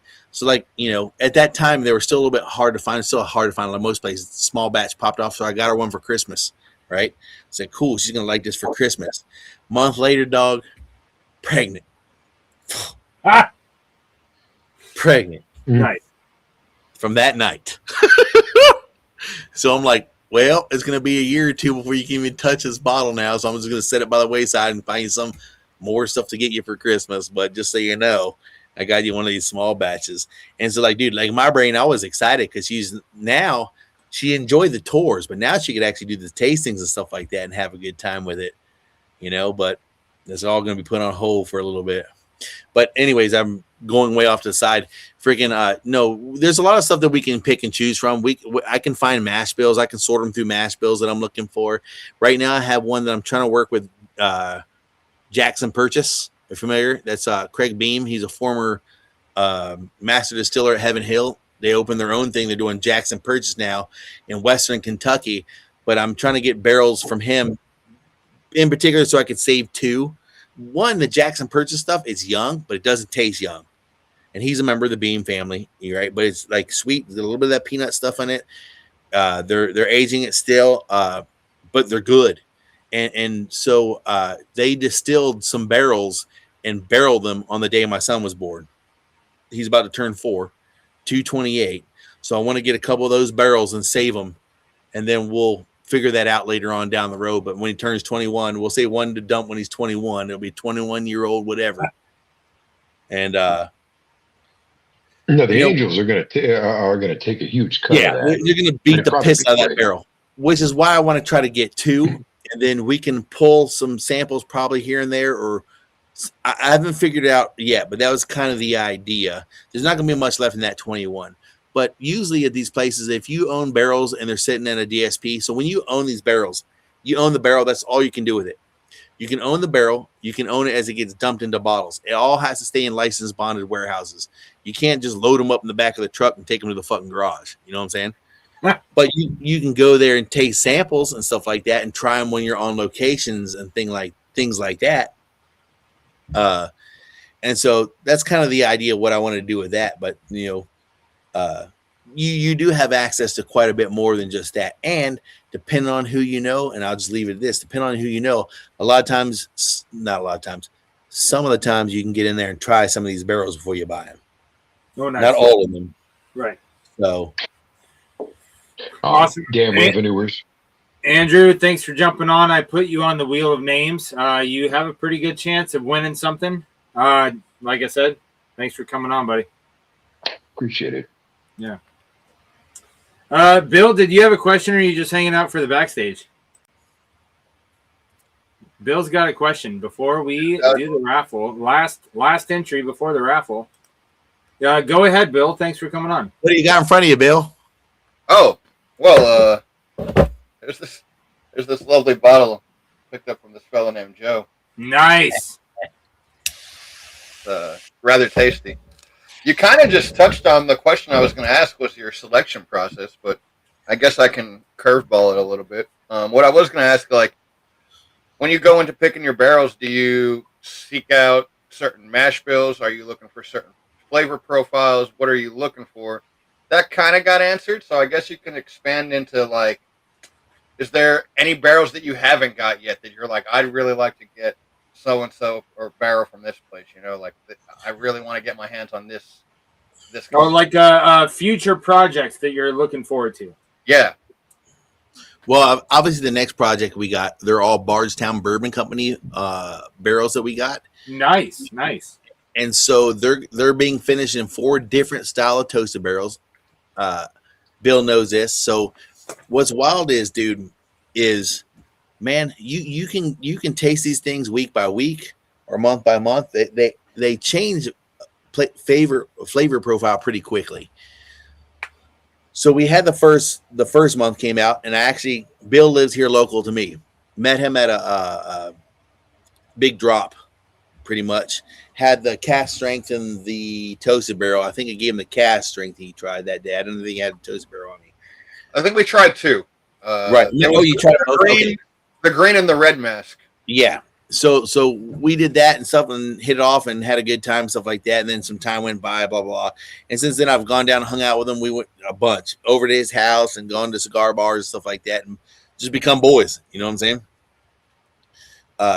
And so this recent batch, I had the first month come through, let him try all 3 of those because I dropped one like a fucking idiot. 3 samples. Been trying to get him the month number 2 so he can see how much they've changed, because his favorite is my favorite. Can't remember my brother. No, my brother had a different favorite one. And now we're about to hit the 3rd month. Shit, brain fart. Freaking how much they changed just by sitting month to month in those toasted barrels. What I want to do, it's kind of in the works, but I'm just trying to see if I can make it work itself out. I want to have anywhere between at least 10, which is probably going to happen after this next round, 10 to 20 barrels set somewhere. Kentucky Artisan Distillery is a great spot for this. And I got to make sure it's cool with them because I haven't broke it all to them yet. But we're about to do this here in the next week and a half with Trey. He has Last American Outlaw YouTube channel. You can check him out. Have like 10 or 20 different barrels that are completely different. So when I have content creators come out, they can try different barrels and they're going to get something substantially different. Right now, what I have access to is a bunch of, obviously, Green River, Bardstown Bourbon Company. I mostly looked at just Kentucky barrels. Green River, Bardstown Bourbon Company, Wilderness Trail. There's some Jim Beam barrels, Wild Turkey barrels pop up from time to time. I got the word there's going to be a bunch of new ones coming out in the next 2 weeks. And then open it up to maybe some other stuff as well. Just initially I was doing Kentucky, but MGP obviously has a bunch of amazing shit. And ultimately, all I want it to be is something that's hella good when you tip it back. You know? Yeah. So it's just a matter of trying a bunch of different stuff. And so like there was a bottle, I think it was Tumbling Dice. There was a Tumbling Dice red label that was a fucking banger, dude. Like it had citrus flavors and stuff like that. And so like that's what got me on that 36 rye. Why I jumped to these 36 ryes for number 2. Those aren't that tumbling dice at all. But you know, dude, it's just monkeying around and trying a whole bunch of different stuff and finding whatever you cherry picking the very best ones we can find. But it's all across the board, dude. You know, like what are we looking for? And messing around with these toasted barrels because they're fun, because they add a unique little twist to it a little bit, and they're different. I've got the one that's sitting at Bardstown Bourbon Company right now. I've got 2 sitting there waiting to finish that whole litigation thing, kind of. There's, but what I'm worried about is this, because it sat in a toasted barrel, it came out that way, and I was like, oh, it was equivalent. Like I'll release this later when it comes time, but it was equivalent to one I tried. There was a not highly allocated, but an allocated bottle, at least at that time, that I was stunned that it was close to the same as, but it's been sitting in a fucking tote now, right? And this is my brain thinking. Totes are meant to hold five barrels, right? Tote is like a big, to my understanding. I don't know for sure it's the same one, but it's a big plastic container. Yeah. Right. So that joker was ready to be dumped. Some dumb shit happened. We had to put that on hold because some lady was. I can't elaborate on that, but whatever. So it's sitting in a tote right now. Now here's a catch: if a tote holds 5 barrels and you put 1 barrel in it, what do you think might happen? It sounds like they're some angel share, maybe. Well, no, because there can't be no angel share in a plastic tote, right? Because it's sealed, right? Yeah. Oh, so, it's a sealed tote. Okay. Right. Yeah. So they say that like once it goes in the tote, the flavor profile will stay the same, right? Which is probably true. The problem is if you only got 1 barrel in a tote that holds 5, there's a shitload of air in there. Yeah. So that when you get to the tail end of a bottle like this, at least in my experience, whenever I get down to a bottle like this tastes a lot different than all this. Yes. So once I get my barrels given back to me the way it is, and that will happen, I'm a little bit nervous it's going to change everything. We'll see. You won't know until it actually happens and it goes down or whatever. But it's been sitting in that tote for about 1.5 years now, waiting for the tail end of litigation and stuff like that. Yada, yada, yada. Okay. Bill, I'm gonna throw you in the back so we can spin the wheel. Thanks for coming on. Leave me off the wheel. Leave you off the wheel. Yes, sir. I'm taking you off the wheel, but I'm kicking you in the back. You can hang out for the after party. Thanks for jumping on, asking your great question about future upcoming projects. We are going to spin the wheel for all the people that joined us on stream to ask a question. Once again, I appreciate all you guys that jumped on and asked a question. Joe, what do you have for the first winner? Sorry, I should bring this down. All right. What did I do with it? Litigation. I'm going to show 2. Okay. Just because I have a blue Heraclitus Select t-shirt. Nice. Love it. And on the back is here's the 9s and 1s. And let's see if I can. And the quote. Oh, excellent. Love it. I love it. Sweet. So we'll do the blue one first. All right. So hold on. Is there how many times do you want me to shuffle it? Let's do 1 for now. All right. There's 1 shuffle.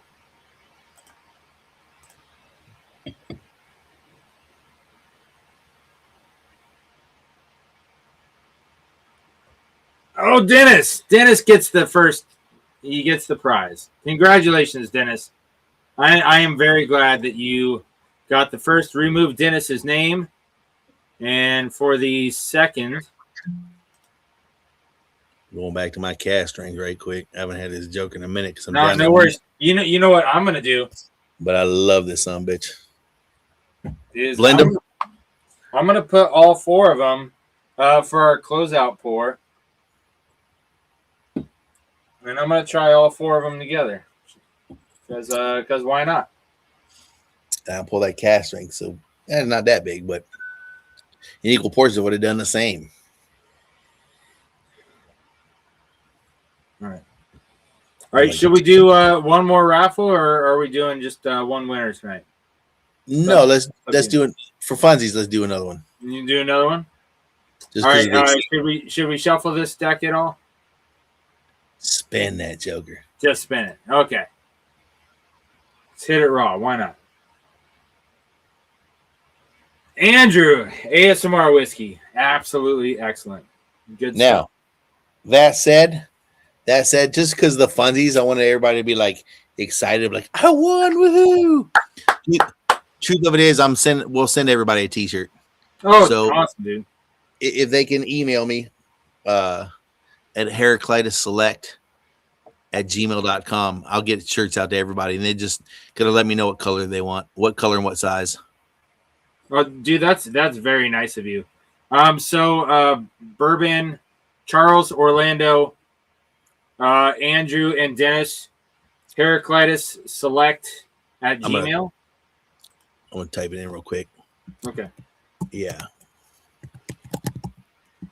So all of you guys that were on the wheel, all 5 of you, that's very generous of you, Joe. I didn't think you were gonna do all that. That's freaking awesome. Joe pulled an Oprah. You're a winner. You're a winner. You're winners. I love it. So before we close out, I wanted to give you a minute. Is there anything that you that we didn't cover tonight? Is there anything you wanted to promote or anything that you wanted to mention? I know I saw it in the chat that somebody went on the website, because I have the website in the description, and it says right now everything is sold out right now. And you said that you have some barrels that are getting ready to bottle, so you have some new batches coming out. So I think that kind of answered that question that was in the chat earlier, is that soon you have some more batches coming out. So if you wanted to tell us when to expect some new stuff to come out and anything else that you want to bring up or promote before we close out, sir. Okay, yeah. So there's because of the way these things work, legalese purposes, heraclitusselect.com is where you order your bottles from. That's a bottle nexus. They do tons and tons of companies and stuff like that. There's also heraclitusbourbon.com. If you like those t-shirts, you can pick up yourself up one of those t-shirts. I think it's like $20 or $22. That includes shipping. You know okay, so there's two different websites. Yeah, Heraclitus Bourbon. Okay. It links to Heraclitus Select. It's legalese stuff. You have to have certain things in place for the ones that ship bourbon, and then one that's kind of essentially for the merch. Okay. You know, it's separate. Heraclitus Bourbon's where you can find the t-shirts and stuff like that. Gotcha. So you can do that for the t-shirts. And then on March 9th and 10th, I'm flying back up to Kentucky and stuff like that. We got this guy, Trey, has Last American Outlaw. He went over to Ukraine with James and stuff like that. He's a long distance shooting guy. He's making a barrel pick. And there's another dude we haven't really released yet that's going to be doing one, yada, yada, yada. But like that should be, I'm thinking I'm going to try to see if we can't get pre-sales set up. We just haven't done it. But within the next couple weeks, we should know, or it should be up on the website as far as those bottles being available. Okay. But it depends on what he picks, because like I got 4 different ones, and they're all across the board because it's again all same mash bill. They're all 90 proofers, but they're all same mash bill. But like, dude, they're just it's crazy how different they are. One of them is smoky and almost has a little bit of a Scotch taste to it. One of them gives multiple flavors. I was at I don't know if you know Old Humboldt Distillery. Joe from Old Humboldt. He's down here next to where we are. I've never met him. One is really, really kind of sweet. And then Richie, hold on. Richie dropped the links to both websites. Thank you, Richie. I only have one of them in the description. I didn't realize there was 2. So the website with bourbon in the name is with bourbon in the inventory. Is that right? The one with bourbon in the name is the one with the merch. But you can also access, like if you click shop now for bourbon, and it'll take you across. There's just nothing available right now. Okay. So I was kind of trying to hold off to where we would have something available when we did this live feed and stuff. And me and Mark have been talking about this for a while now. And I was late getting them samples out and stuff like that, because I was hoping there'd be something there where people could go and snag whatever they thought. But maybe in one of your normal, I'll jump in on one of like your normal broadcasts and stuff like that. Once we get these next 4 squared away. But again, I've got month number 2. I know where they're moving and going, kind of, but that doesn't mean jack shit till I get up there when we bottle on month number 3. Right. You know what I'm saying? We had one. Bill was with me and my brother was with me. We're nosing it. I've never had this happen before in my life. The nose was nothing. After month number 1. Fucking nothing. We're like, I can smell the glass. This is weird. Right. Like where we were like jamming our nose in there, I'm like, nothing, dog. How's that happen? I don't know. I never had that happen on anything ever. Right. Then we got to month number 2, and that one that had nothing, that was finished in like 4th place of our favorites, moved up to number 2, and it was good. It was buttery. Okay. Dude, I don't know how these things are going to finish by month number 3. They're all good. They're just different profiles. None of them are like Texas sawdust, Yeah. Not to shit on Texas whiskey. Texans are proud. We're in Texas, but most people that drink bourbon, they'll say, listen, I love Texas. You never meet a Texan that doesn't say they're not the greatest at absolutely everything. Well, yeah. Texas is wonderful, but their bourbon has a very distinct note to it. But the thing of it is Texans know that, and they're like, listen, we're the best at everything. But some things we got to give away, and Kentucky's got us by the balls on that. Like, I've heard Texans say that, and I've never heard a Texan ever say that anybody else was better at them than anything. But that's it. But once we get through the next month, and I actually know what those tasting notes are and stuff like that, because they're going to change a little bit, we'll come back on and stuff like that, and I'll talk about those like when we're doing one of your bigger ones and stuff like that. Yeah. And I'll let you know where they're at. So that way, if a dude's spending, again, like I want something that's going to fit my palate and my profile that I enjoy. I'm not a big smoke person. I'm not a big Scotch person. So if I've got that, and I've got a sweet one, and I've got one that's honey butter, and I got one that's doing all kinds of amazing stuff, we'll see. I'll let you know. That way you're getting something that you dig and enjoy, because I want you to come back and get more and more. Dude. Okay. And so my long range plans with you is that I want to get a bottle so I can feature it as the veteran whiskey of the month, because I stream every month, and I highlight a different veteran whiskey bottle. This lowest shelf is all veteran-owned whiskeys. And so I want a veteran-owned whiskey from you so I can feature it, but I have to have the bottle to do that. And the next step down the feature, because you're talking about one step at a time, is that I want to pick a barrel from you to where I can name it something like a whole Warrior's Call or With Your Shielder on it, and something like that, to where I get to pick one. With you. I'd love to do that. We'll see what we can figure out, dude. Like, that's the idea, man. Like, to get and it'd be dope. Yeah. This is what I like to do. Like, I dream big, bro. I fucking dream big. Yeah. It's like when we do it, I don't want to do it by sending you those little sample bottles, bro. I want to be in Kentucky Artisan Distillery. That's where I'm planning on being. Those dudes have been awesome to me. They're like, a lot of other places, they'll say, hey, we'll have you come in and do your thing. And it's understandable. Some of them are like, we'll have you come and do your thing, but we're about our brand. And you can only use them for the bottling aspect. Some of them will like at least let you be in their store, their store, right? And some of them are like, dude, you have access to whatever you really want to do. And not whatever you want to do, but you know what I'm saying here.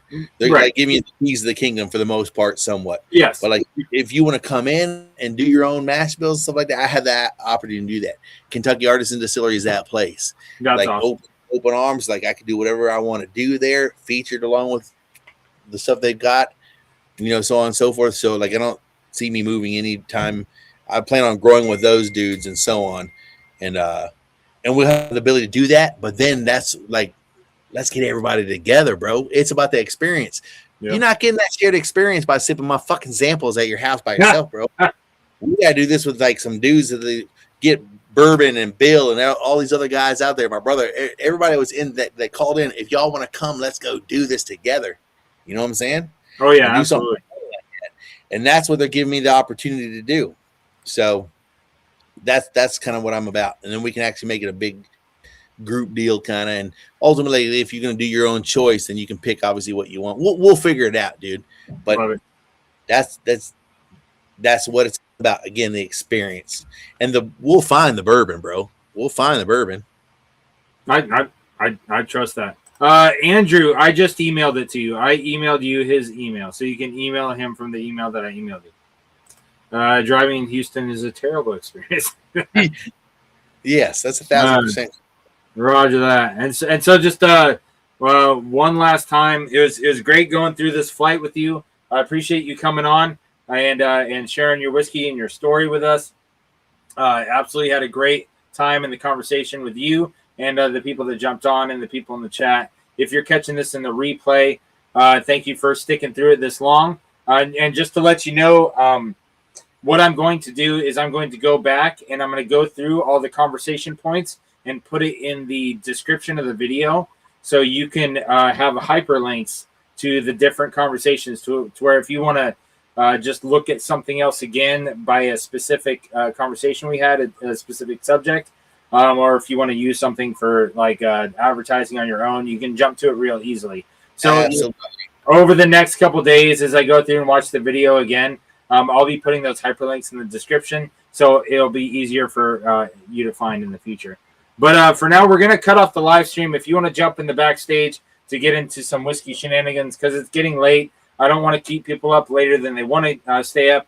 And there's a lot of people, with Joe being definitely one of them, that has stuff to do tomorrow. And so I want to cut off the live stream. But if you want to stay up and just be irresponsible with us, then we're going to get into it in the backstage. Uncut, unfiltered, not recorded. And but I appreciate all you guys staying here. Joe, do you have any final words, sir? No, that's it. Thank you guys. And remember, again, of course, it's always about the experience. We know it's about this and we all enjoy sharing this and stuff. But dude, if you can, I mean, I know you all already do, but get others involved, man. Like, yeah, it changes, obviously responsibly, but like, get others involved. It changed me and my brother's relationship. You know what I'm saying? Yeah. It just gives you something completely different. And the key thing is, at least in my opinion, start them with 90 proofers, kind of. Yeah. Don't just go for what your favorite is. Go for what's going to get them there. And one of the key things we figured out, there's a bunch of different theories about how you do this. But what me and my brother figured out is start someone, instead of just starting them on ice or trying to soften it up for them. What we did, we figured this out, and it's worked a couple times, is start them with something, give them something, first off, give them something like 90, whatever, 107, whatever. Give them something cask strength. It singes their taste buds. And then when you drop back down to that 90, that's when they start tasting all those flavors. This is the trick that we kind of figured out that allows them to start enjoying the things that we enjoy. Right. As opposed to just tasting fire or just giving them 90 on ice and they're still tasting like, yeah, it kind of tastes like shit, blah, blah, blah, blah. The idea is to get more people into it because it's, fuck, man, I love it, dude. You know, responsibly, obviously, we all love it for the reasons that we do. And so the idea is to get more people into it, where we can share these moments and different flavors and all the amazing stuff that comes from this wood and this dirty brown water. Absolutely. Well, thank you again. Appreciate those closing words, my friend. We are going to go to the backstage. So have a good night. Make sure you're drinking more water than whiskey and be a good influence on those within your sphere of influence. Take care of yourself, because you can't take care of others if you can't take care of yourself. That put your mask on before helping others thing. Cheers, guys. I'll catch you guys on the next one. Here's to the 9s and 1s. To the 9s and 1s.